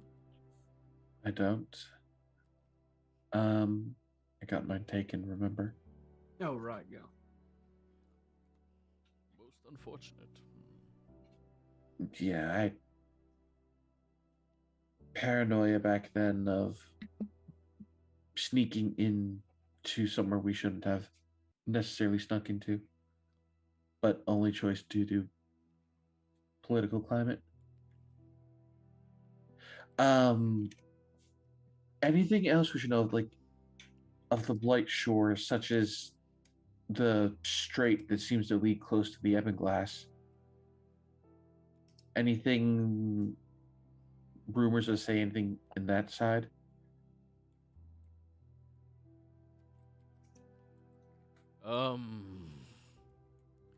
Well, supposedly they have some. You are talking about this side of the Penumbra Range, right? I was talking more of this side, since we know nothing of this area over here. Don't go towards the Tooth of Zahir. Excuse I'm me, what? sorry, the what? The what? You see that shape that almost looks like the fang of a beast? Yes. That is called the Tooth of Zahir. Zahir's final battle on this plane happened there. And the terrain has never been fixed. The abominations are, incorrigible, and even the weather is trying to be homicidal towards you out there. Don't go anywhere near it. Where exactly did you say this was?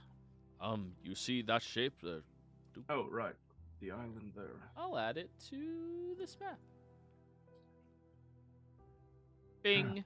Tooth of Zahir. I looked at Cover. Still want to go the Blight Shore route? Well, where are you going? If I may ask, of course. The Ebonglass Massif. Oh. And Why? we were To find our companion's father, like I mentioned.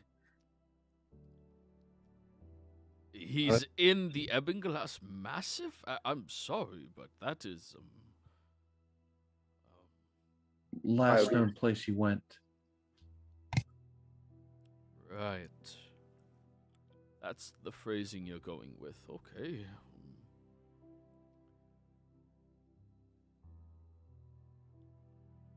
Well, Suggesting this is some kind of wild gale chase? I don't understand the reference you're making. Bernie. Goose chase, I mean. Sorry. The Ebonglass Massif has some of the most highly concentrated creatures of undeath in the entire world. The entire Far Haram is inhospitable because of it. The mountain range itself has some type of magic source inside of it that is perpetuating undead's regrowth.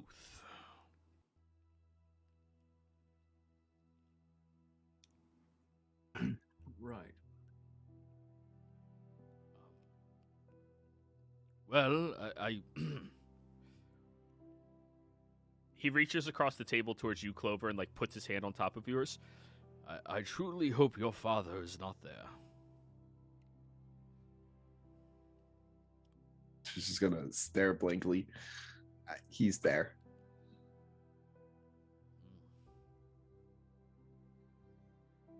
Actually, what's the odds your father came through Zith on his way here, Clover? I don't think he would have docked here. I think he would have hit New Haxton, if anywhere. And just to be clear again, I mean, there's no way at all we could reach him with some kind of sending or scrying or anything like that. Nobody with that spell knows him at all.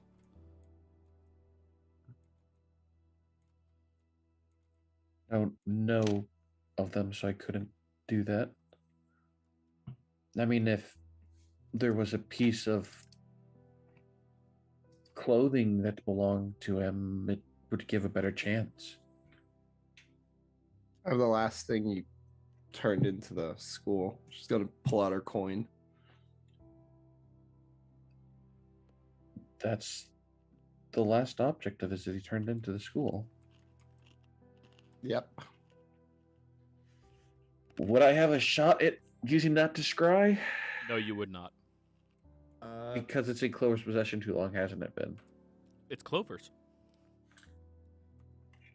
I What don't. about the book from Yeah, The the Hulk? Humperdinck book. yeah. I think maybe we can try it. That's at Sure. the bank for like 4 years. I mean, I can give it a shot. It's still considered his item, then. It all depends on whether the item consider it as part his or yours. Now, Yeah, she'll take the book out and hand it over. can I attempt to scry on her father using the book as a means of focus? So, You pick up the item and you begin your scry, reaching your consciousness out into the open world. And you don't pick up on anything.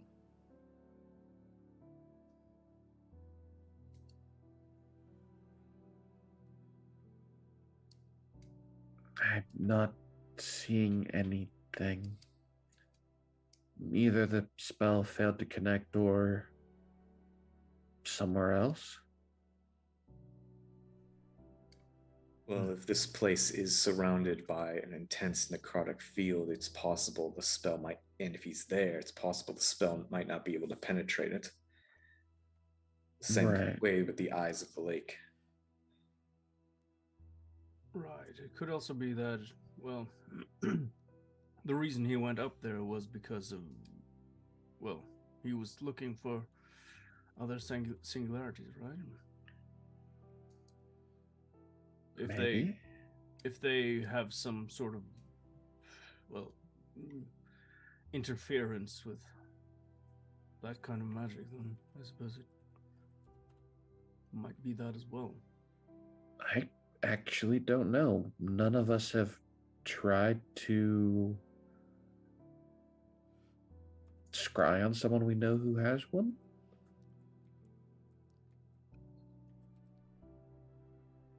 We were going off the theory that it does that. I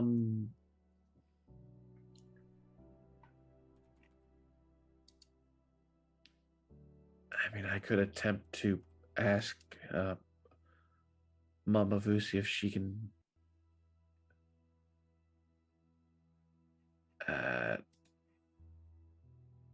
ask Aubrey if, as she knows everything that's happening now, of where he is.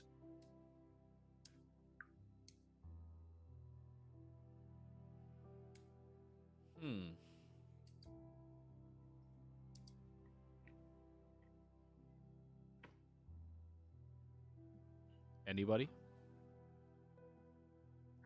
If no one says anything, she'll attempt it. Go ahead. We found this within the ruins. The only thing we could identify was it's a spell called Gate. Are you familiar with it?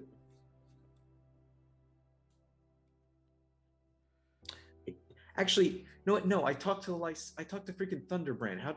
I told him about the whole freaking adventure. Do I know what this thing does yet? Which object? Scroll of Gate. Yeah, like I completely forgot. I told Thunderbrand the entire thing where we was at the Lyceum, including the vault and everything. So he would know what that spell is. He would, yeah. Do I know? Did he tell me? Oh yeah, he would have explained it to you, and he would have explained how incredibly dangerous it was, and the fact that you need a 5,000 GP diamond, but the scroll compensates for that.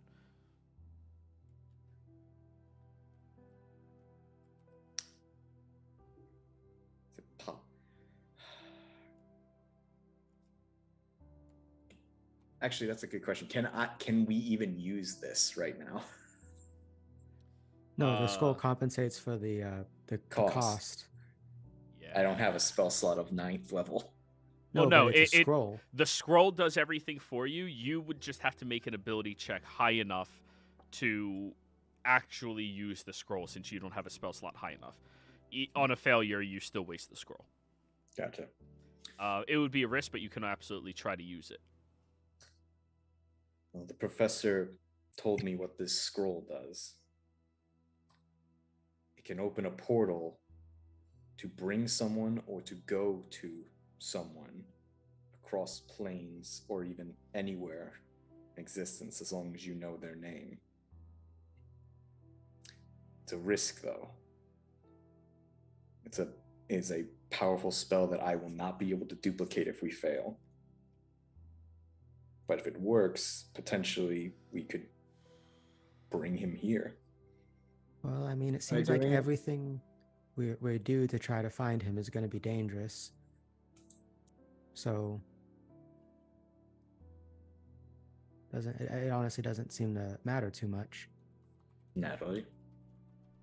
I would love to try this scroll. If we don't have to go to zombie land, that would be great. But I mean, Miriam always wanted to go to a zombie land. Ever since he was a little. That's where I'm planning my next vacation, because City of Sentient Undead will do great for my research. All right, are we all in agreement? Going to attempt to use the gate scroll on You want me- his name again. What is his full name? Not in the orphanage, somewhere different. Right. Right. Let's do this outside of the city. I mean, another suggestion is why don't we ask for someone who's adept at magic to assist us, like the Archand of King Gento? Would he be willing to assist if we provide services or pay him or anything like that, Sir Velton? The council is incredibly busy right now dealing with diplomatic situations. I don't think he would be readily available to just help you with this, and even at that, I don't want to sound callous, but a magical artifact of that variety, to most wizards, would entice them to want the artifact instead of utilizing it to potentially save one person. I don't mean to sound callous in this manner, it's just the way certain wizards think, you know? If I had the spell slot to copy it down, I would. Right. And if you want emotionally invested in your friend, would you want to use something like this on one person?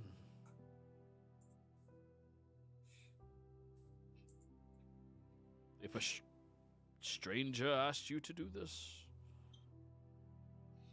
I mean, I don't think we're too much strangers to the Archand. He did do that reading our mind and listening into our conversation on the ship by now, so he kind of knows who we are, sort of. Correct, strangers.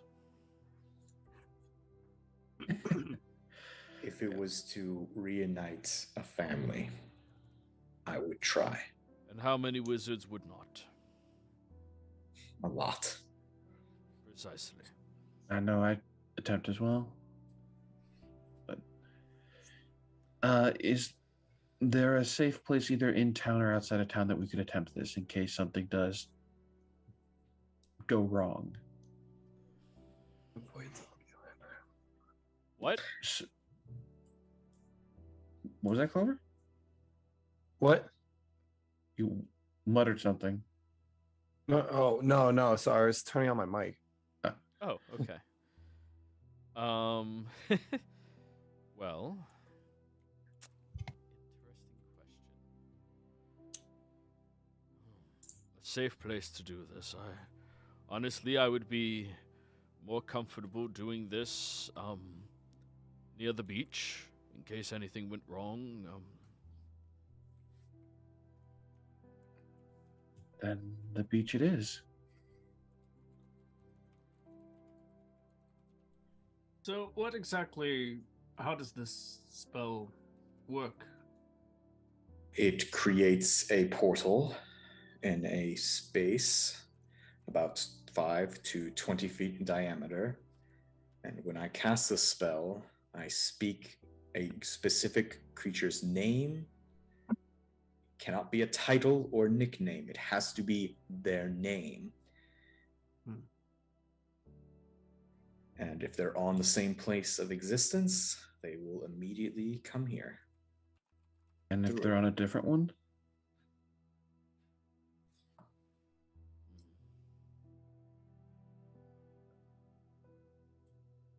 That is a useful question. If the creature's on the plane of existence, other than the one you were on, portal. Oh, yes. Okay, so I read ahead. So if the creature is on a different plane of existence, the creature immediately vicinity and draws the creature to the nearest unoccupied space on our side of the portal. Portal on our plane creates a portal. There's a front and back on each plane where it appears. Travel through the portal is possible only by moving through its fronts. Anything that does so is instantly transported to the other plane appearing. Wait, so this does that only work on? Does that name thing only show up when it's? Wait, why is it only specified the name thing about other planes? I don't have the spell, but I'm gonna try to like post it in chat. I can post it in chat. Oh, thank you. Just it only Bas- mentions the name thing for outer plane things, and That's also 'cause apparently a it's- deity can block it. That's because usually if you're using gate, you're summoning some sort of like demon, devil, celestial, whatnot. And there's no if it can work through outer planes, there's no reason that say it won't work on the plane you're on. Yeah. If that creature's on a plane other than the one you're on, the portal opens in the named creature's immediate vicinity and draws the creature through it to the nearest unoccupied space. So that implies that if they're on this plane, it doesn't draw them through. It's more of a, you want to come through? Okay.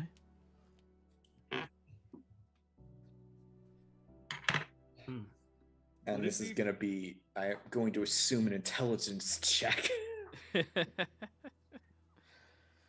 Sure, you don't It want is. Natalie to do this?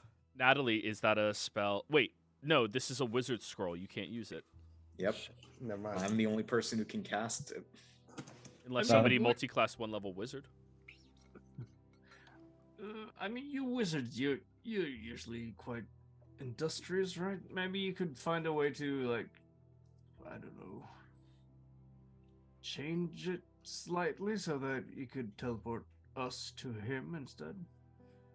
There's zero possibility of you doing that, Miriam. You know this because you cannot cast the spell. You can't change it. Right. The only way that's even potentially possible is if I know the spell and write it with Lily messing with things on behind my shoulder. Even then, that's probably not possible. Let's head towards the beach. Hope for the best, prepare for the worst. Bernie, if things go wrong, you're probably going to get to smite something. Right. In any event, this might just not work. Yes, but sure, we'll do whatever we can to try and get this to work. I'll use guidance and even ask Mama Vusi to hope that this goes right. All But right. we, I think we should just take the precaution of keeping Tulsa, your backpack, a safe distance away from this thing, just in Yeah. case it has some sort of influence. Just a quick thing too. We literally just got into the city. Can we like have a day? No. I mean, If this works, we'll It's- have a week.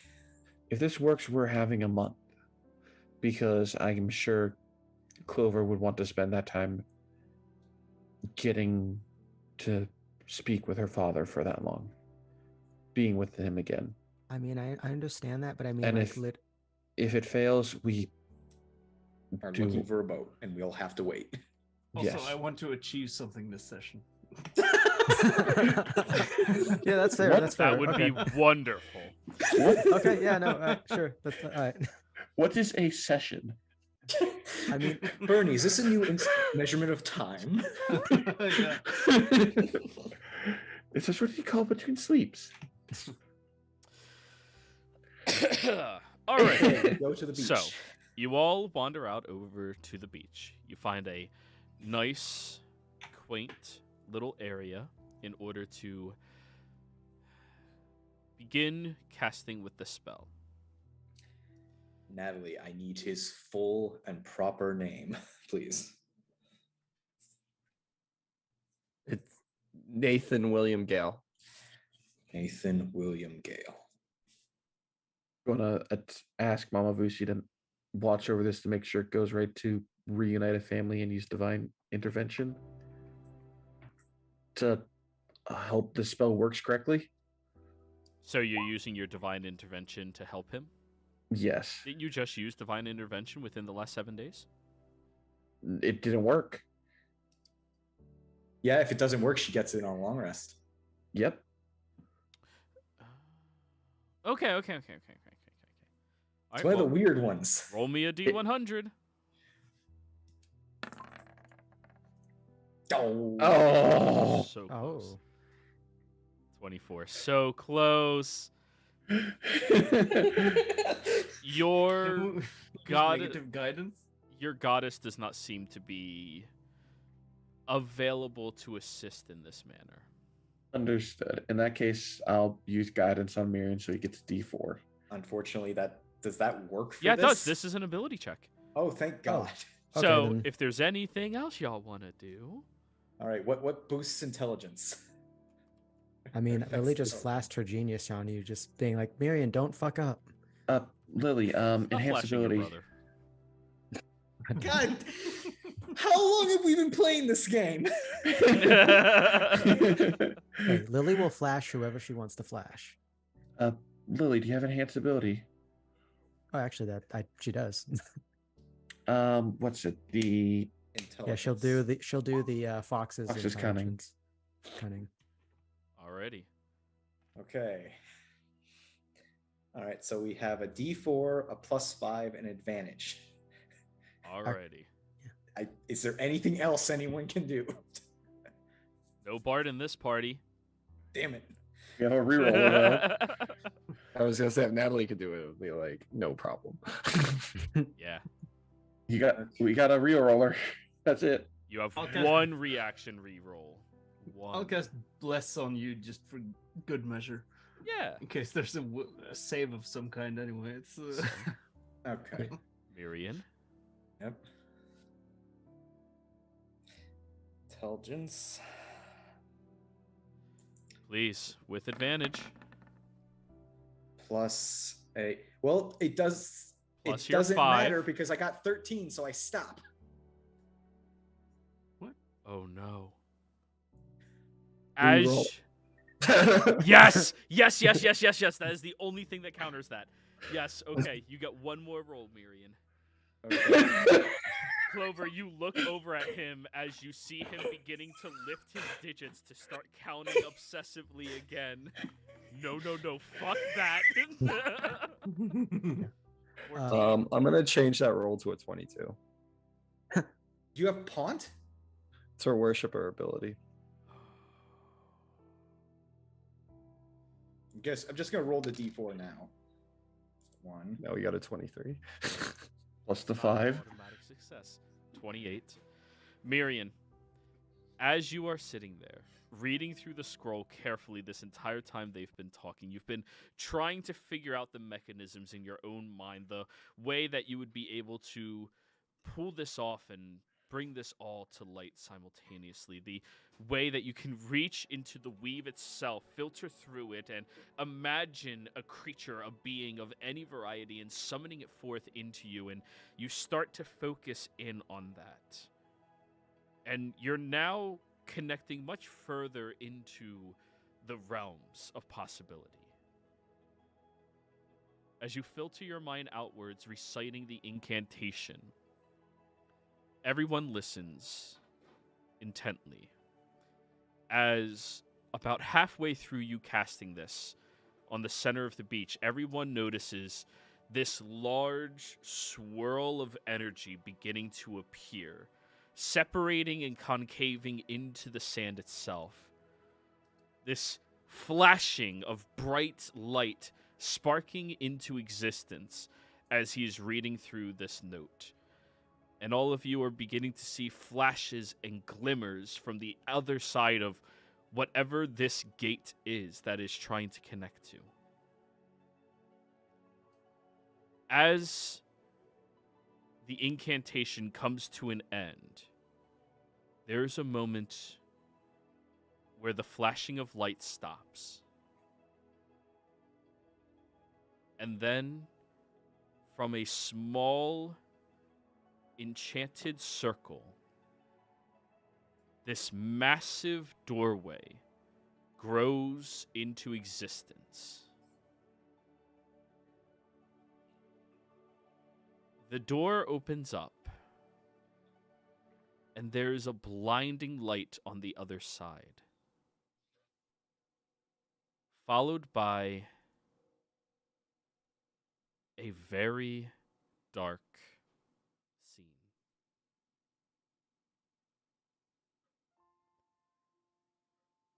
Natalie, you look through the portal and you see, curled up in the corner, hair growing past the length of his shoulders and beard stretching down onto the chest, is a man that you only recognize through the dulling eyes because of the slight little smirk peeking out the corner of his cheek. As you see him, he looks over.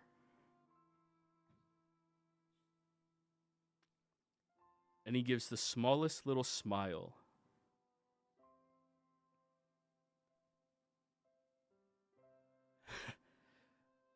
Wow. Dad, she's running through the portal. As you are moving over towards the portal,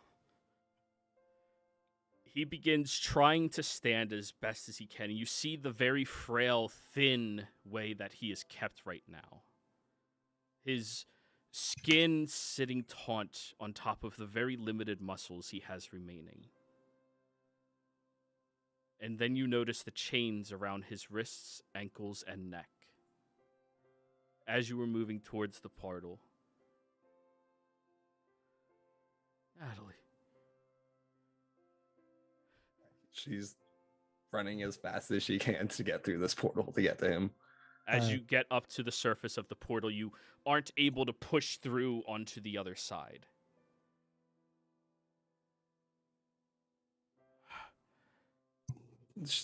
Okay. It's a pull. She's gonna try to destroy the chains with magic or something.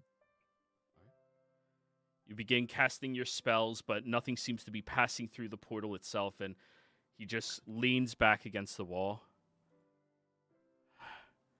You've been looking. Well, that's good. At least someone is. She's Sorry, I missed your birthday. Wait, Natalie, move. I let me try something. And she's crying and keeps shooting spells at this thing. I'll walk up behind them and I'll just speak to him and just, where are you? Do you know?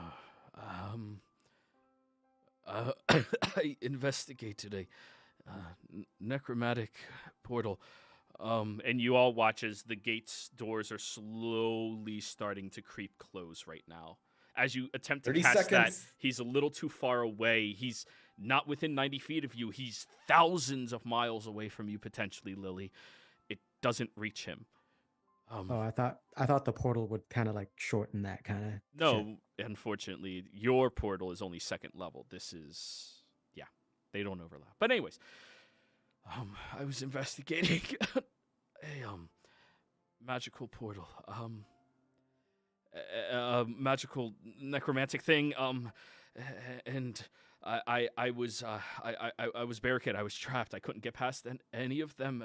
The people I came with, they all died, and I had only one chance. I stepped through to something else, and they captured me. Who's they? Disgusting humanoids. Have a name for any of them? I don't speak their language. Wait, Nathan not speaking a language? What? Yeah, he doesn't magically know all languages. He actually just knows a lot of fucking languages. He had We like have a time limit. He had like 11. Information. Yes. I entered in through the Faharam. And as the door's about to shut, he just... I'm going, just before it closes, I'm going to cast Create Food and Water next to him. It doesn't pass through the portal. Ah, And fuck. Well, it was worth a try. As the door is shutting, he calls out one last thing. Proud of you, Natalie. And the door shuts. Yeah, she's bawling this entire time. She's running away. She's leaving the situation right now. Natalie. Lily Yeah, will she's chase gone. after. We have a spelling on the place he just said he was in. Faharam. Yep. I don't He said think he our entered through the far Haram. It's the northern path. Oh, great. Okay. That's where he entered through. Great. If he entered through the Far Haram, then he didn't go the route to the Blight Shore. This just got very complicated. He's on another plane now. Fuck. That's why people can't find him. Their scrying doesn't work outside the material realm. Shit.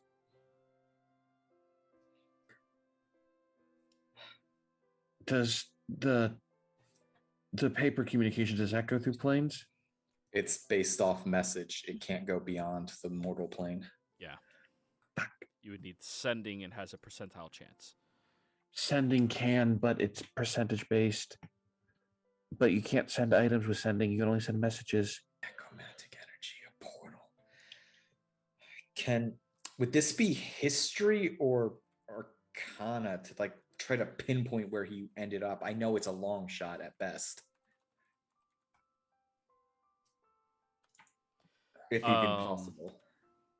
You can roll me a history check if you would like, but let's get over towards Clover and Lily. Clover, you run away from that section of the beach over towards a few of the mountains, reaches, and edges, and as you find this comfortable little alcove to crash yourself into, a few paces behind you, hear Lily walking up towards you. Yeah, she's just crying and she's like aggressively petting Hop. She is bawling. Lily will, I guess, if she's, I'd say fetal position, right? She's on. She's basically on the ground crying. Lily will sit next to you then and put an arm around to kind of lean you against her, kind of thing, and just kind of pat you and just try to be not like let you cry it out, but be an obvious force there to, comfort you.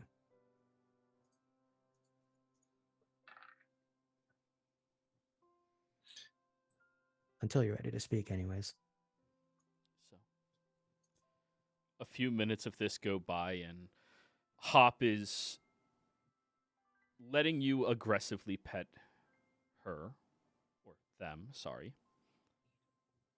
And after a few minutes, Hop will speak outwards, speaking natively so that you all can hear. I'm sorry, Natalie, this is good. I knew he was alive. I always knew he was alive. She's gonna just say she's not very coherent right now.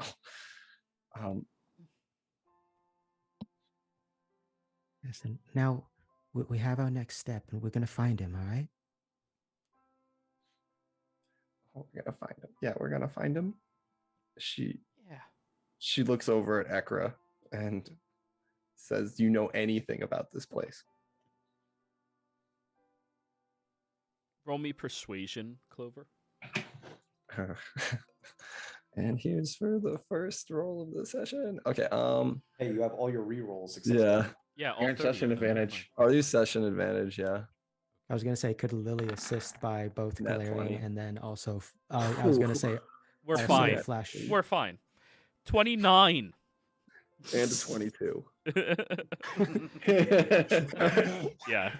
Double 22 crits. says 29. We love double crits. Ekra, who's been like a few paces away from you, just like giving you distance, clearly not comfortable with any form of displays of emotions that are like this. Looks around and nods its head.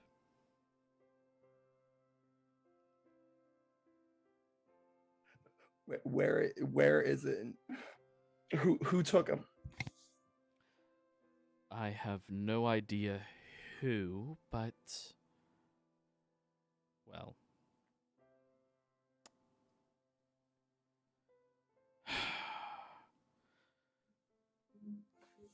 There's a minor portal up in that region.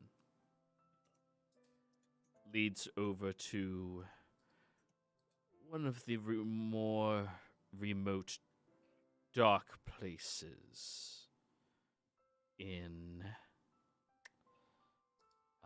the Shadowfell.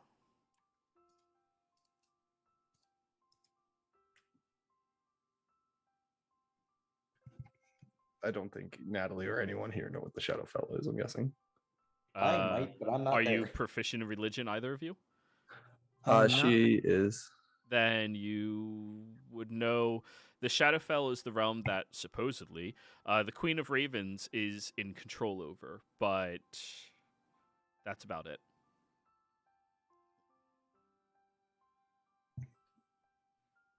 I mean, couldn't I use Arcana maybe for No, that too? this is religion.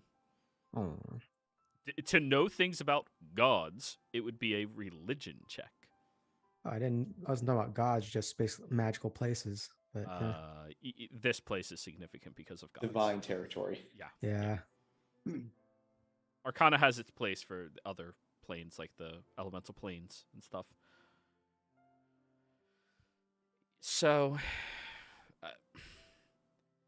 if he's there, he's not dead, so stop blubbering. Oh, he's not dead. No, he's not. He's not even undead. Any mortal who goes there just exists and entices undead to try to consume them. And by the looks of it, he wasn't consumed, so... Ekra, please. You know you could be a little kinder. No, I really can't. I don't like emotions, okay?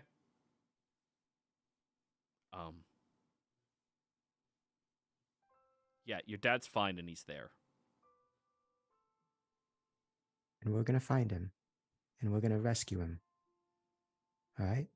So, get out all those tears now, because we're gonna have a bit of a road ahead of us, but we're gonna do it. All right.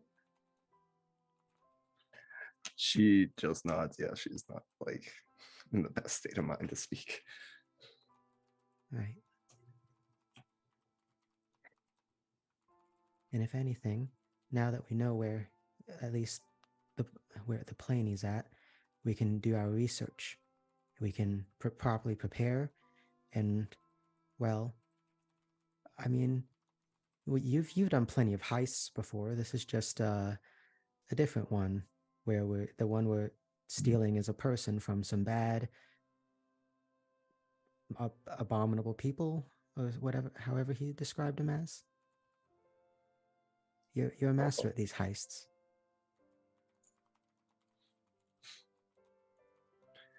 Come this far. And we're not stopping now.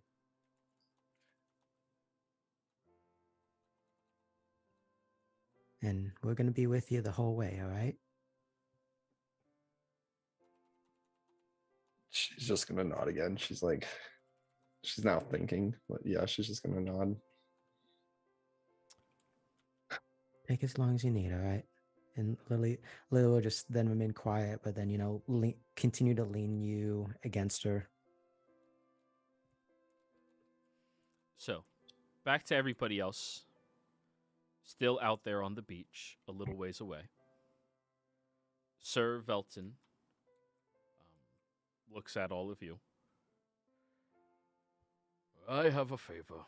I'll call it in for you all to be picked up in Jigao. Thank you. Thank you I'll very send much. you out to Osarius this evening.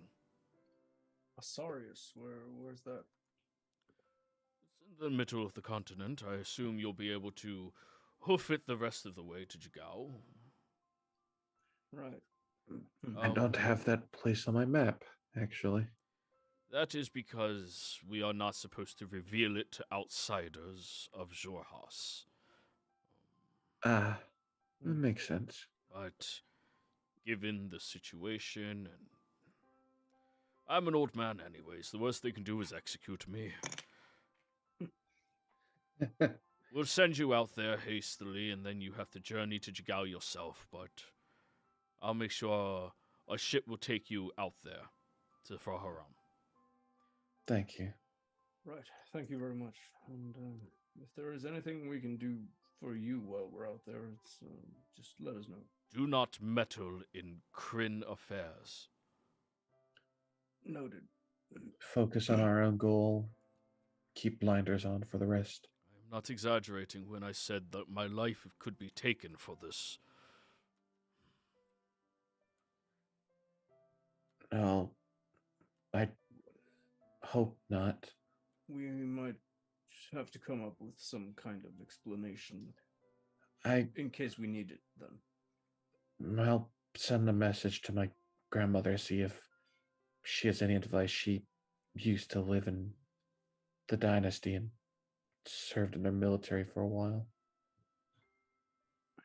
See if she has any people that she still trusts. Is she by any chance associated with, She shakes her head. all right. No, from what she said, she used to serve over by Bazozan. So Okay. I'll see what I can do as well. Very well. Jeriel, can you escort me back, to send some letters? Sure. As the two of you are walking, you get far enough away he feels confident nobody can hear. He'll whisper to you. A child should have the opportunity to experience their father throughout their life. I would like to pay you, be a guardian of sorts, if you do not mind. I mean, they were already paying me, but I'm not gonna say no. Well, I'm saying that push comes to shove, she's the only life that matters.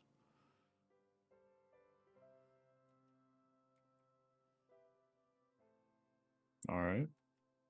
What's your fee?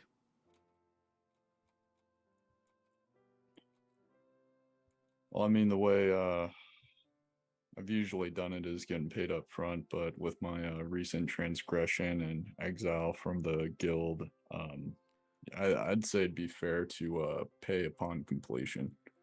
I am fully aware of your capabilities and the fact that it was not your fault for his death. Paying up front would make sure your job's done because you would owe me, and you can't do that. I will do so. How much? You can just call it 500 gold. Very well. And if you successfully help her reunite with her father, there'll be another 1,000 for you when you get back.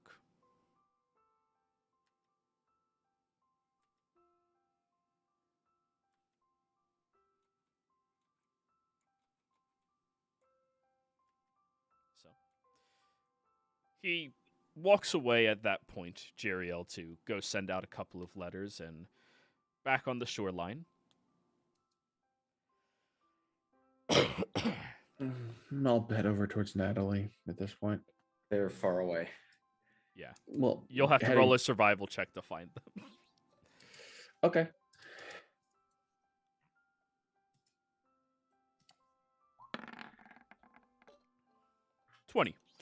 You end up picking up the tracks fairly quickly and making your way over to them.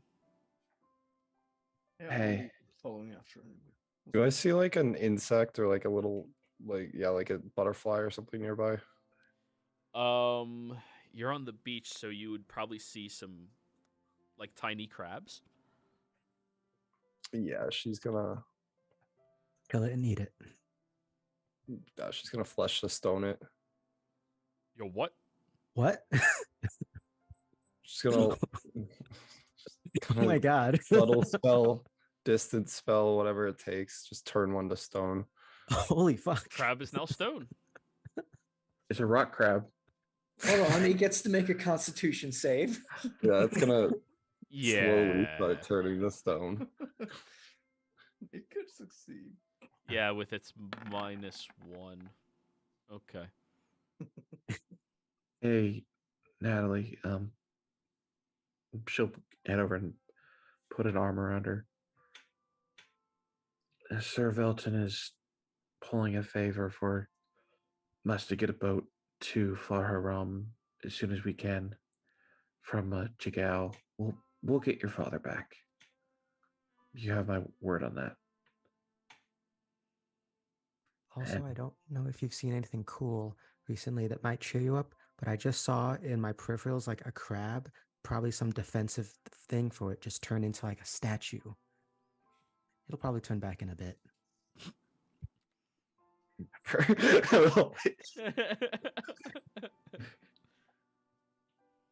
And when we get there, I have a spell called Find the Path that will find the shortest, most direct route to it's a fixed location on the same plane. So if we know what the place is called, we can get there. We And just if need we to have figure it out. If we have to take care of some undead horrors in our way, then all the better. Oh, Bernie, you were here too? Yeah, I followed after Tulsa. Jeez, that was the quietest I've ever seen you been. Well, you've been What about me? you were looking at that crab. Yeah, that's true. That crab still like it's gonna turn back, right? That's Who cares about the crab, Lilith? Well, look, none of us were expecting to see that Clover, but he's alive. That's what matters. Sure, he could probably use several meals and a month of rest, but he's alive. And what's better is that now he knows that we're looking for him.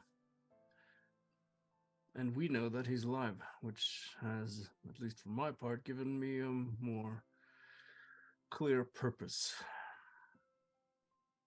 Yeah.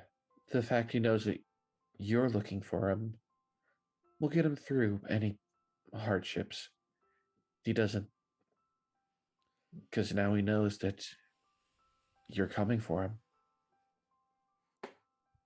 I mean, if that was me, it would give me hope. Then the shadow fell. Can I make a religion check on that? Sure. Yeah, I Session well. advantage. as well. Yeah, I'll use session advantage. can I use Flash of Genius on Tolsha's like when she starts thinking about it? Yeah. So 30. that dirty 30. Tolsha. Oh, the Shadowfell. It is the domain of the Queen of Ravens. It is the passage that souls move to before they go over to a different resting place once they die. What you saw of him, he clearly was not a soul. That was a physical body. Souls do not become anemic. They become more transparent. So you know he is alive in there, but that also means he's in an incredible amount of danger. Any undead, sentient or not, can always sense the presence of something living in the Shadowfell, and the non-sentient ones are usually drawn towards it, meaning he, for as long as he's supposedly been in there, surrounded by them, it's going to be difficult to get him out safely. But you have that one knowledge that he is alive. Going to be very difficult. Anyone living, everyone can sense in there. So he's likely surrounded. It was captured by people that are living. Or the alternative is it's something that's not living, that's very smart. And that sounds just as scary. Yeah.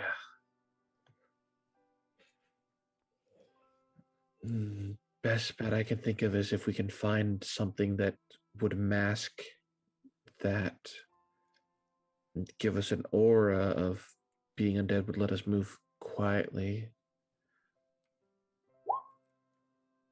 That, and we know a certain cleric of the Raven Queen that might be able to help us back in Nicodranus that I can send message to. Yeah. I mean, alternatively, I did hear that that one lord of I don't know, some it started up at some town in a old forest or whatever. He was supposed like one of the heroes. I don't know.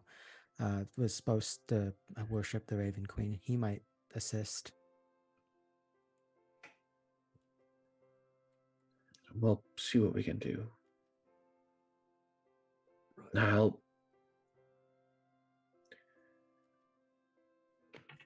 also pray to Mama Vusi to see if maybe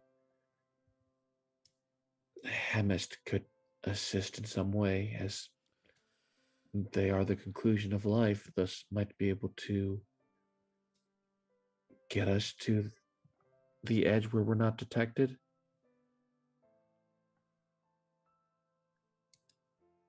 I'm not sure. We're going to, once we get word from Sir Velton that travel's been arranged, we'll be heading up that way as fast as we can. And in the meantime, we should all reach out to any contacts we have. But one thing that was asked of us by Sir Velton, looking directly at Lily and Clover: don't meddle in the affairs of the dynasty.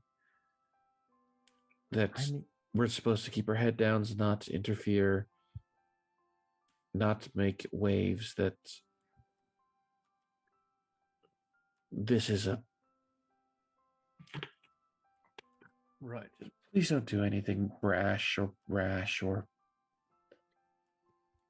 think of this whole time as we're on an important mission, because it is important. And just by being in Azarius, we might be, well, indirectly causing, well, directly, I suppose, causing harm to Sir Velton himself. He said this was... It could get him killed for getting us in there. Yeah. Okay, that changes things, I guess. But I mean, if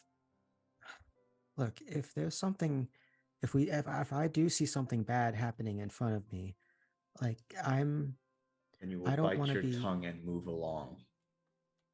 As much as it hurts, Lils, that's what we're Well, going to have to do. Well, I mean, one of the things my mother would often tell me is the only reason evil thrives is because a good person doesn't do anything. Yeah. But if this, Man, you guys have done, you've already helped at least one person with that. So if there is a quote, as it were, I'm sure all of you've met it at least once. Between the Volstruckers, between getting me away from Sahir, you guys are good. Well, it's not our responsibility to quote unquote save the world anyway. We're doing what we can by tracking down these singularities anyway. And Right. we're doing some good also by rescuing Nathan, because we will. Hmm. Maybe the only thing I could think that would help us there is maybe things that would stop divine detection or Well, like divination detection. I mean, because well, if they can sense you no matter where you're at, Well, I know we all want to like get going right away now, but why don't we take some time here? We can. I assume they have a library here we can use.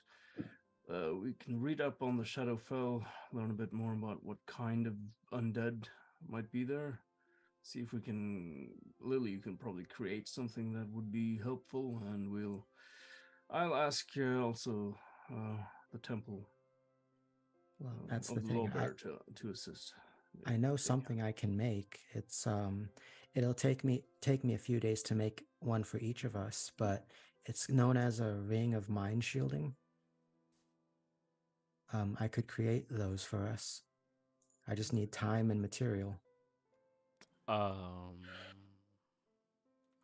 Yeah, the ring of mind shielding. While wearing this ring, you're immune to magic that allows other creatures to read your thoughts, determine Magic. whether you're lying, know your alignment, or know your creature type. Undead are detecting through natural seeing life. It's not necessarily magic. It's I don't know. That seems kind of magical, but all right.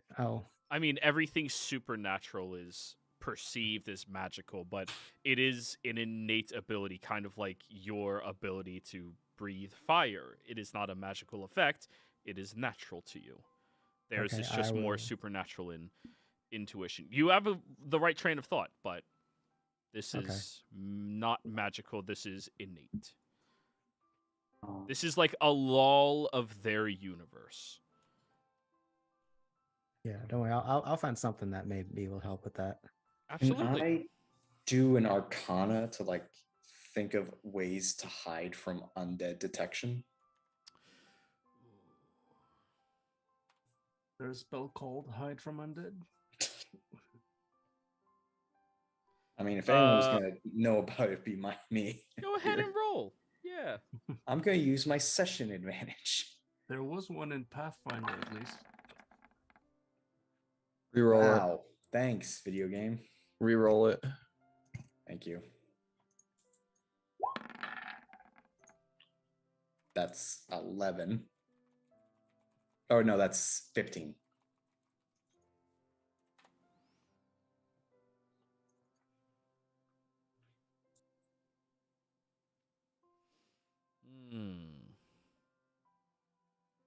Sorry, now I'm looking it up because. Pulsha, he said he didn't understand what they were saying. My father can speak almost every dead language there's ever existed, honestly. well, The only languages he can't speak are normal ones.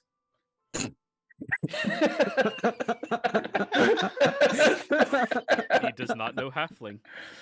Does not know Dwarvish, Halfling, Elvish. He learned Dwarvish.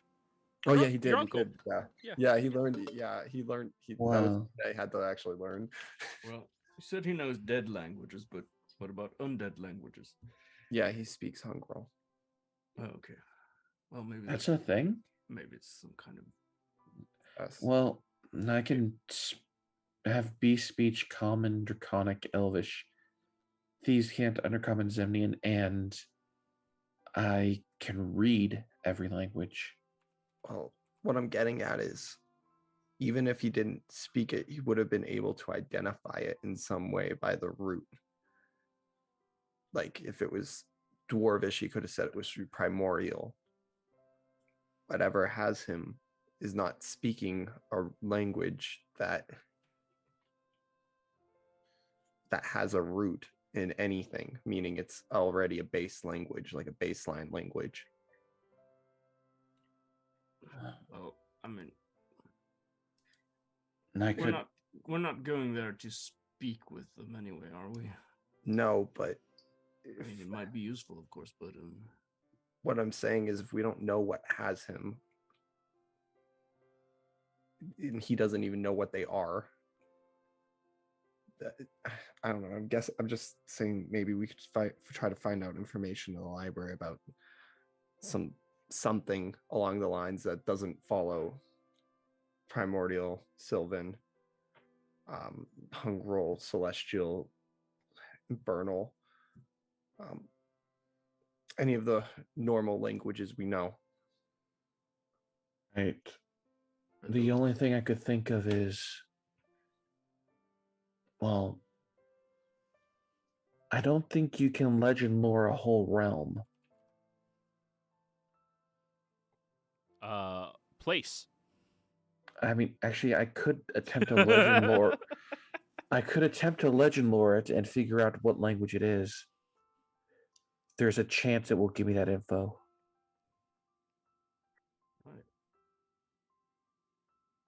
Either that or ask a cleric of the Raven Queen of what it is. I'll legend lore it once we get back into town. As I have a feeling we're going to be doing that a few times between the portal itself, the realm, Far Haram, and possibly whatever has him captured, if we can figure out what that is. Okay. Thank you. All right, so you rolled a 15, correct? I'm sorry. Yes. For your Yes. knowledge. 15.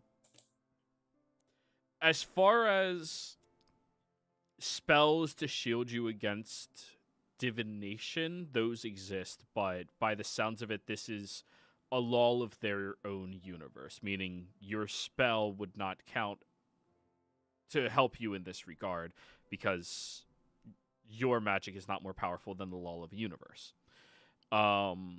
However, you know of pacts and deals that individuals have made in order to make themselves unlocatable through any means.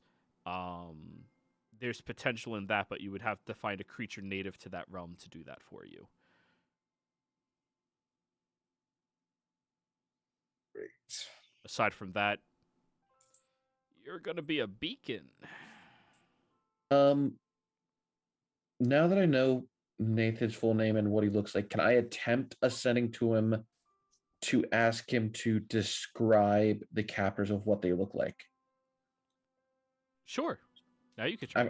I'm going to attempt to do ascending to Nathan then of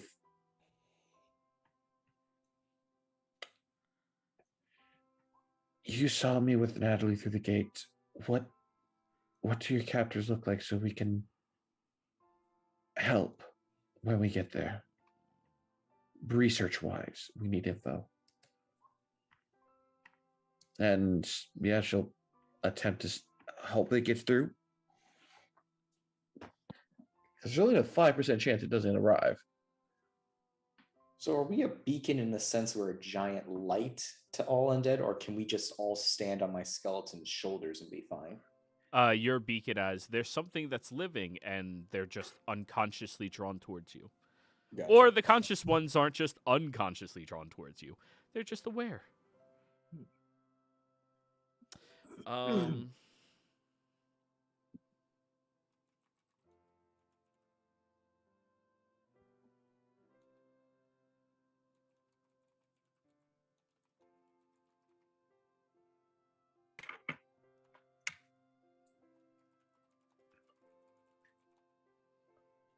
Please get through. Yeah, roll me a d20.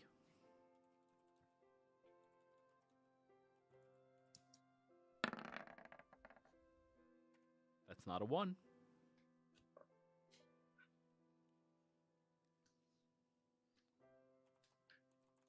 I'm gonna see if I can ask him to describe his captors.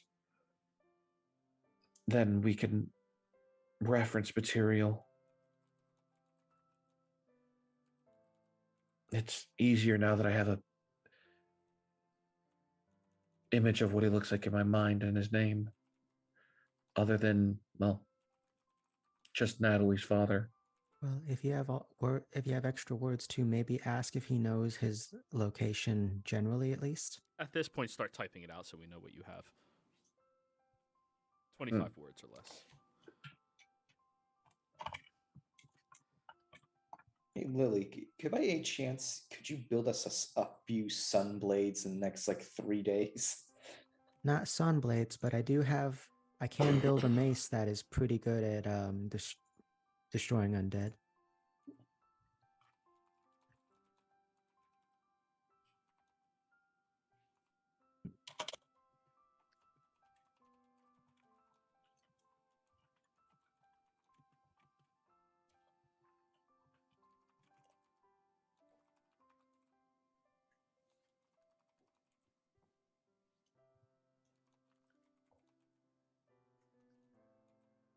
I suppose I could request some potential reinforcements from my order, seeing as this is also not just a rescue, but it is also part of our quest to look for these singularities.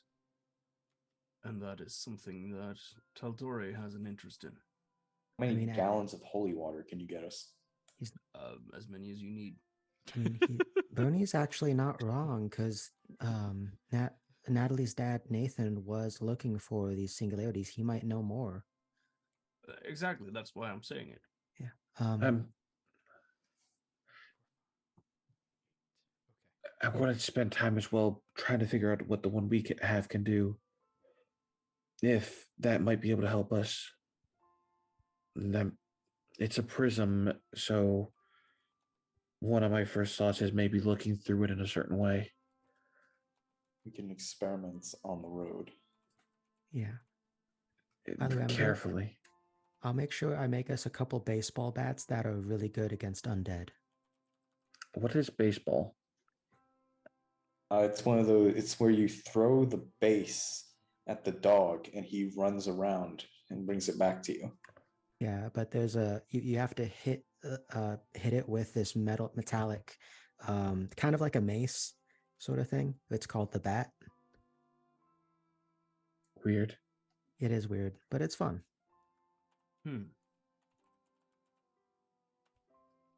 So, after your sending goes off to him, he replies with this. Maybe vampires. I've seen 3, but more. They can control hunger, mage, brute, unknown skills, unknown leads. They study me and other 3, was 5. Now relay that to everyone. So vampires.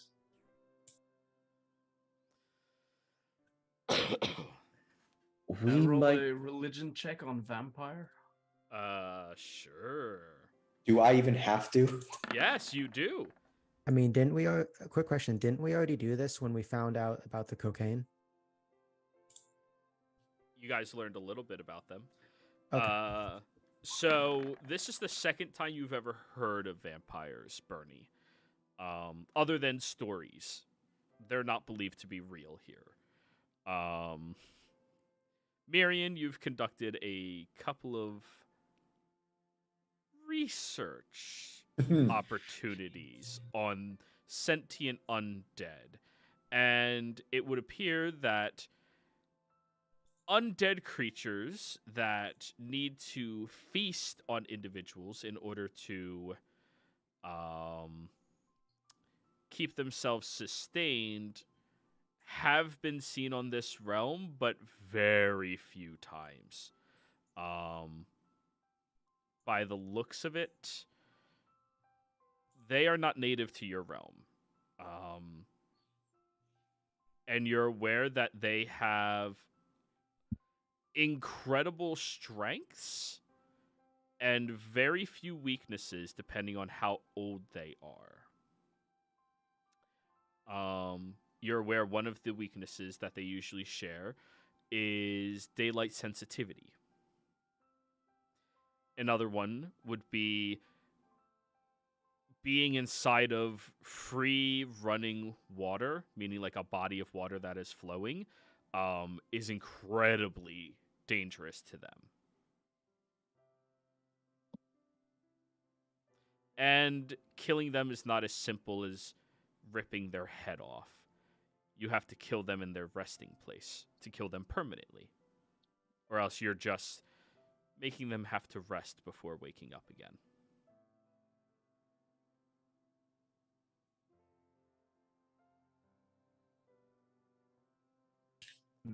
So think dragon rules, but with a lot more caveats on how to kill them. So, what I'm hearing is we surround ourselves in an orb of water that's emitting sunlight. Free flowing. That's controlled, not free flowing. I mean, I can make some stuff to make bright light. Not powerful as sunlight, but it can really scare them. It has to be specifically sunlight, like the light spell will not count in this regard. I have daylight That'll work. and sunbeam. That'll also work. Fuck you, undead. I'm really glad we have a But cleric I'm not and a sure if paladin. daylight actually functions like natural sunlight. I think daylight's one of the few ones that actually specifies that, actually. While you all are strategizing this, Jeriel, are you going to walk back with Sir Felton? Velton? No, I thought he had walked off, so I just wandered over to the group whenever. Okay. Jeriel appeared a while back. And Sir Velton will appear around this time with a letter. Alrighty, we're going to be teleporting you away, well past the early hours, or the late hours, really. Early for me, you know. And after that, this letter you take over to the Dockmaster over in Jigao, and they should give you passage, no questions asked. You will have to pay them, unfortunately. This just makes them forsake their business for the day to ship you out there. Well, for the week, really.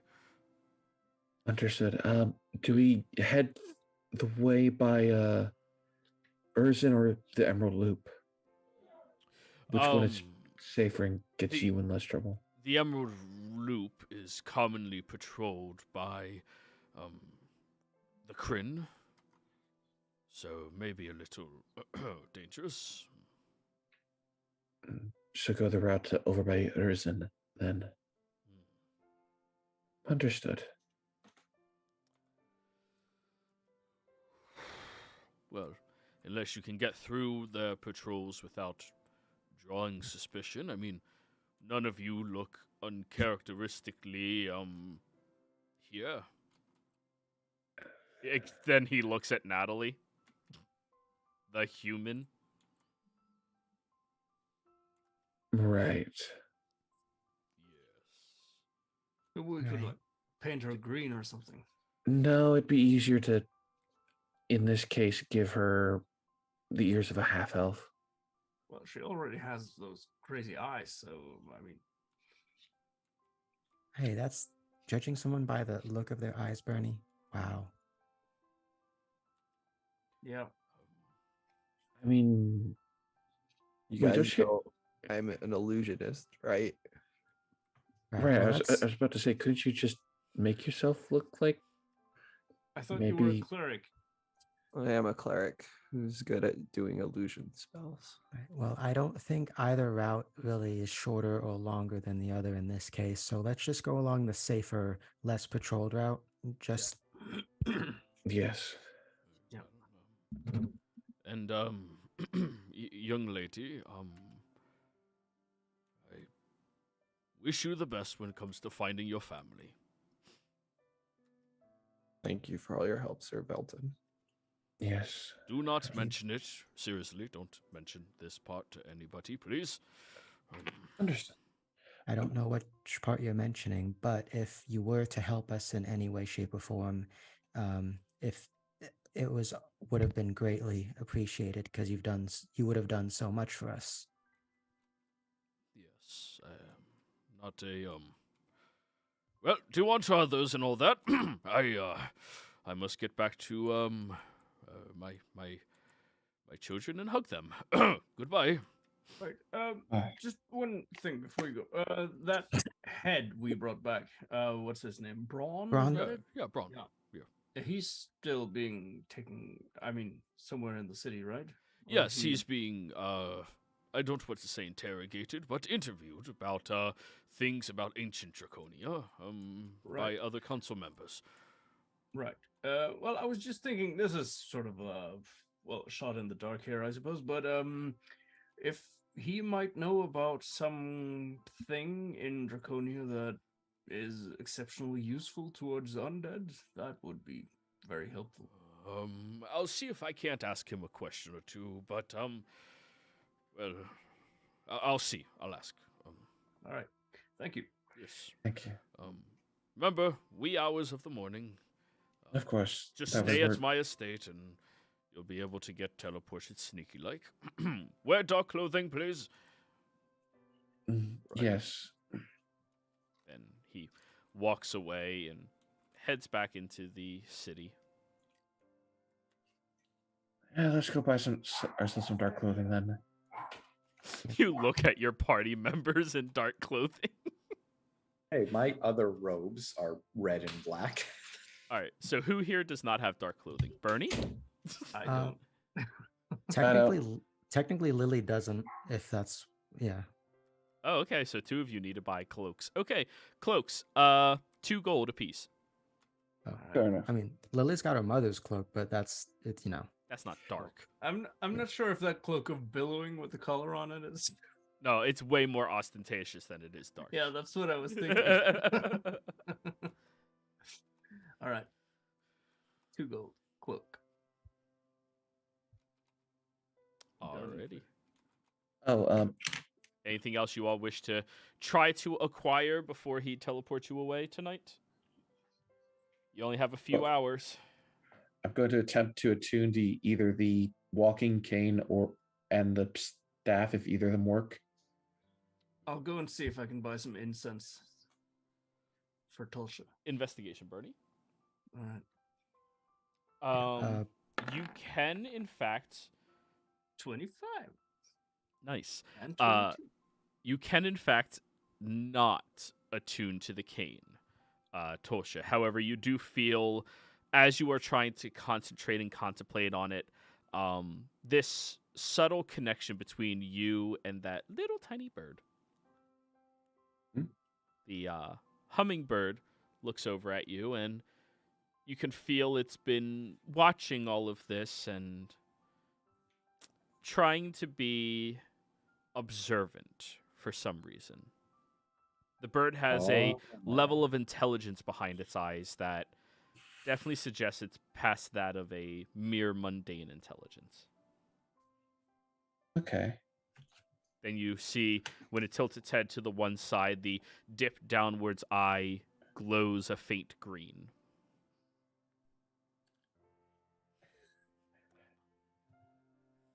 Well, hello there. That explains the intelligence then. And she'll try to reach out to that connection with the bird. And see what comes of it. As you reach out towards the bear, you hear a familiar voice. Hello, child. Figured as a show of thanks, I'll give you someone to watch your back. And to share everything that you see and experience directly with me. Sounds good. Sure, guessing you saw what happened then as well? I did, yes. It's going to be a definite adventure coming. You should be careful. My brother Yeah. does not help out people anymore. So just be safe, please. I will. I'm And- concerned about you. more of the others, especially Hmm. Clover. Yeah. I'm gonna do what I can to make sure she doesn't go off the rails. Whenever you need a little bit more help, just feel free to ask our companion here. She'll be more than happy to help you out. I shall. Then you see Then- the glowing green seems to fade away. As you have finally unlocked your worshiper feature. Yay! Yeah. How wonderful. So, you are looking for. I'm sorry, what again, Bernie? Incense. Incense. All right. Yeah. And some holy water while I'm at it. Fair enough. Inside of the city, they don't have a tremendous amount of incense, but you managed to scrounge up roughly about 200 GP worth of it. It's really the best you could get. Your sister kind of, cleared them out already. Yeah. But for holy water, it is much easier in a dragonborn civilization when they have a very strong religion towards the crystal one, the dragon. You go over to one of their churches and you ask them. They tell you they have about 100 GP worth of holy water on standby. But if you need more, you can pay for it to happen. You just need to pay an extra 5 gold per person who has to craft for you. All right. Well, 100 GP worth. How much holy water is that? I believe holy water is 50 GP each. Or is it 10? Let me see.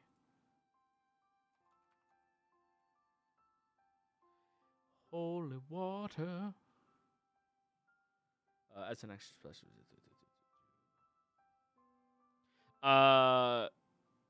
25 GP per. So that would be 4. All right. Yep. Yeah, I'll take the 4 then.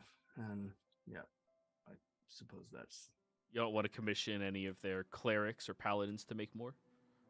Well, it doesn't take long, does it?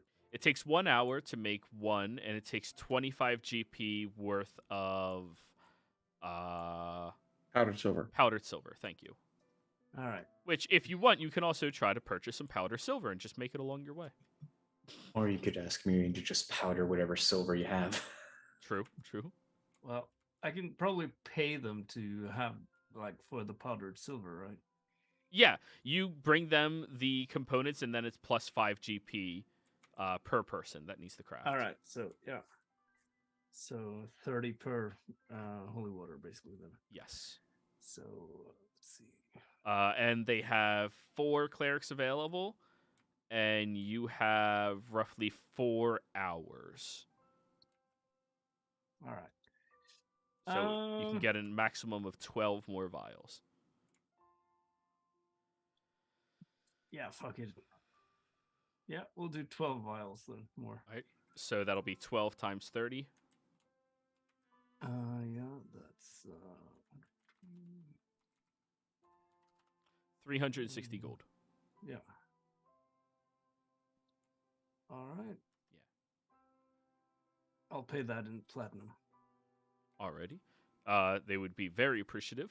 And at the end of it, the cleric that you were dealing with comes over to you and goes, make sure you tell Sir Velton that he really has to show up one of these nights to bingo. My grandma's been getting upset. Oh. Sure, I will. Yeah, I will let him know. Let him know. He has a lot of Thanks money for to the- lose. Sure, he does. Thanks for the service. Yeah, of course. See ya. See you. All right, so that's 16 bottles of holy water. Yep. And each of them weigh how much? Just search it up in the compendium. They're there. I Oh, think they're yeah. 1 like pound. 1 pound. Yeah, they're Oh, okay. really nothing. Yeah, that's fine. It's going to be a nightmare if you fall, though, and they all break. No, I'll control just water. Enjoy, Where's control water?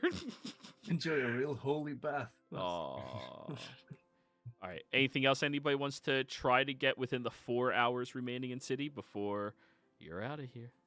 Uh, Clover wanted to get a scroll of sending that she could use, or as many of them as she could get. Roll me an investigation. Cool. Okay. Invest. Time to re-roll 50 times. We're gonna re-roll that. Yep. Investigation. oh, you still have a recap inspiration. Oh, I do. Well, 23. It's not a 22, but it will work. You're happy with 23? You don't want to keep going? Okay. I'll So give myself guidance. I'm kidding. So, as you are looking through the city, you end up coming across one vendor that has one spell scroll of sending that you could utilize. Okay. Oh, how much to buy it? Sending relatively cheap, 250 GP. I'm gonna pull out the crab made of stone. How much now? Roll me persuasion. Hey, this is a very well crafted statue. Yeah, Looks so realistic. lifelike. We're gonna re-roll that. All right, guys, buckle up.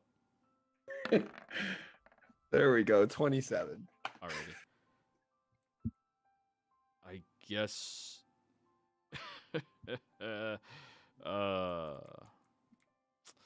Let's call it. What did I say? 250 before? Yep. 225. All yours. I guess I'll give him 225. Didn't really say too much. I mean, you offered him a fucking crab made of stone, like I didn't know how much it'd be worth. in a town surrounded by stone. Really good sculpture. Yeah, I Yes. mean, a 25 Very- GP sculpture, that's really expensive, man. For something made out of a stone? Like, Yeah. he probably honestly said yes because it looks like you've been crying, so, you know. that too. Her eyes. I don't know what her eyes look like now. Do Oh, they go red as bloodshot? fuck. They're just Actually, red. they'd be purple considering they go blue and then, yeah, they'd be purple. Oh, they're yellow now because I had to change up her eyes. But yeah, I guess they go purple. Yeah, she's gonna. I guess she's gonna cast sending. Use the scroll after she gets it. I'll write down Alrighty. what you guys can. Anybody else purchasing anything else before they leave? I would like to purchase a month's worth of rations. Easily done. Roll those calculations yourself. Thank you. Yep. Every 10 silver is 1 gold, right? Yeah. Yeah. Okay. All right. Nobody else? Oh, yeah. I'd like to also see if I can go somewhere and get a cage full of rats. Cage full of rats. Okay. And food for them. And food for the rats. Okay, that's a good distinction. Yeah. All right. Roll me an investigation, I guess. I like Oh, I think I know what you're doing. decoys. 10. 10. Yep. Okay. You find one vendor who kind of sells rats for people who like train snakes or keep snakes and feed the rats to them. Right. We'll call 12 of them at 5 gold. All right. Exotic pets are expensive. So is that 5 gold for the whole bunch or For the whole bunch, yeah. Yeah. All right.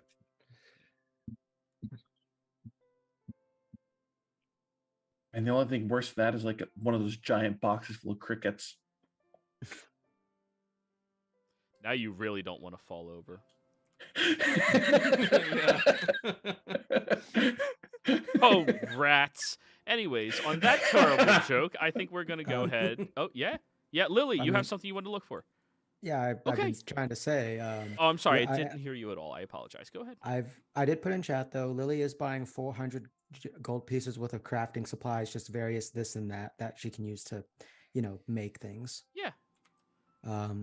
Also, I also will buy some rations. Let's say 18. Sure. You do your own math and calculation on that. Trying to remember how much they are worth, but I'll figure that out later. 5 silver. Okay. 18 rations. And finally, I didn't check the party loot here because I've been writing down things she wants to make before we go into the Shadowfell. But I'm trying to see how many healing potions we have. We got 6 standard. The salve. Let's go ahead. How many? When she goes to a potion shop, how many healing potions would they have available? Roll me an investigation.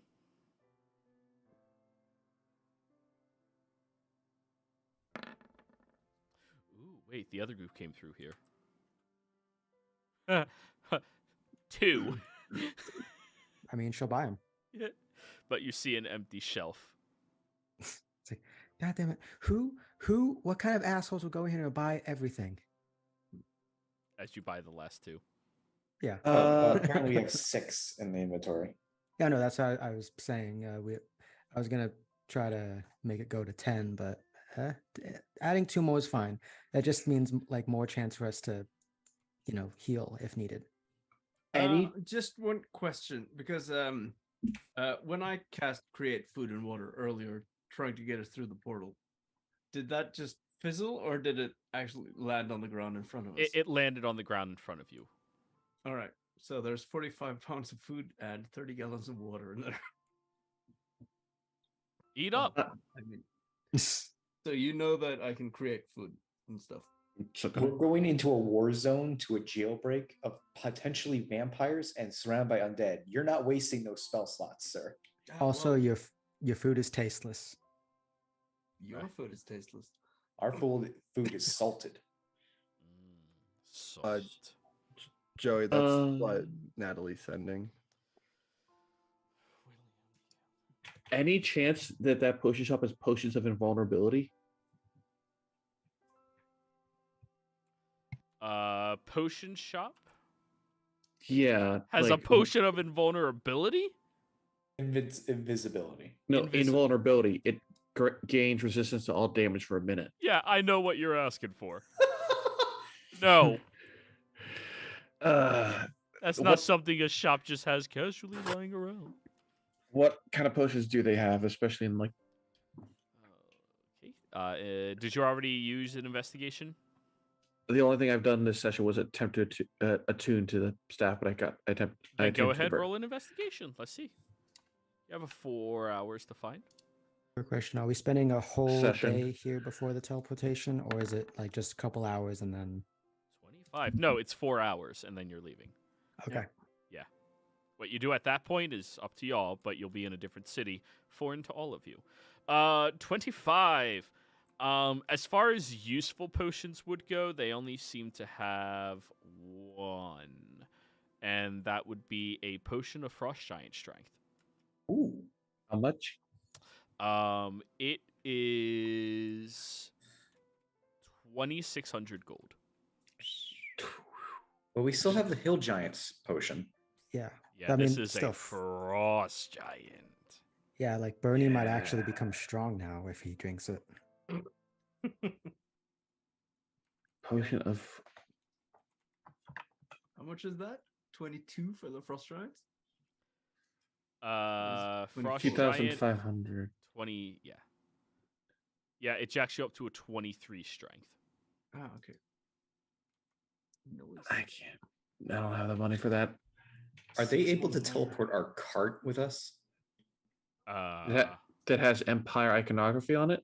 Oh, all right. I forgot we have that sponsorship. You're sponsored by That card ain't Shadow coming Legend. with us.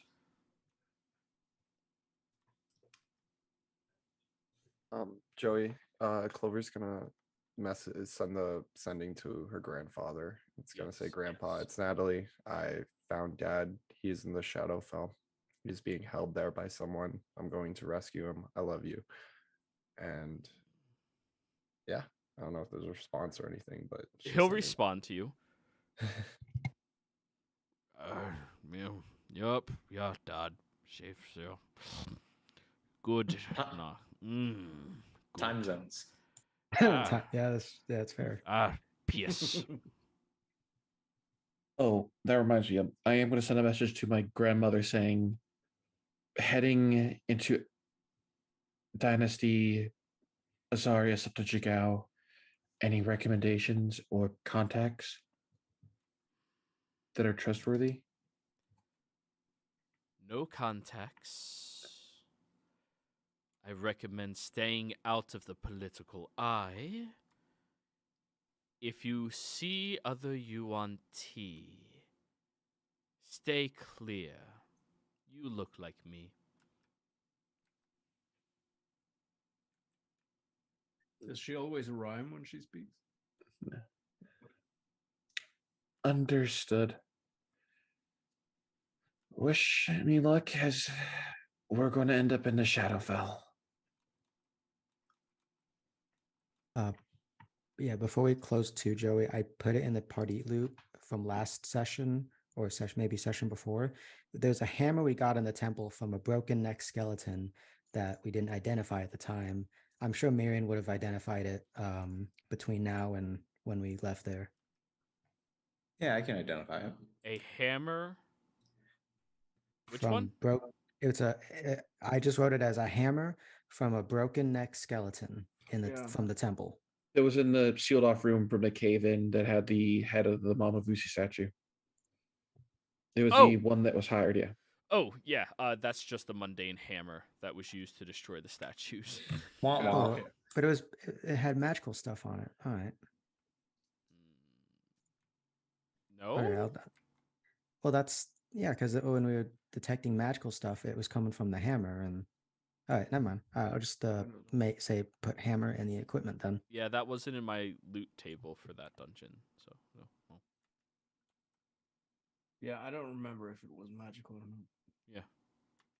It's just the hammer that was used to break shit. Anyways, everyone, you meet up at Sir Felton's. You walk with him through town for a period of time until you get over towards this nice little magic shop hidden away in the corners, where once you enter inside, you get a single individual, a tabaxi, who walks with you all, and Sir Velton hands them a coin sack, and they just turn around and head over towards a teleportation circle they have hidden back here.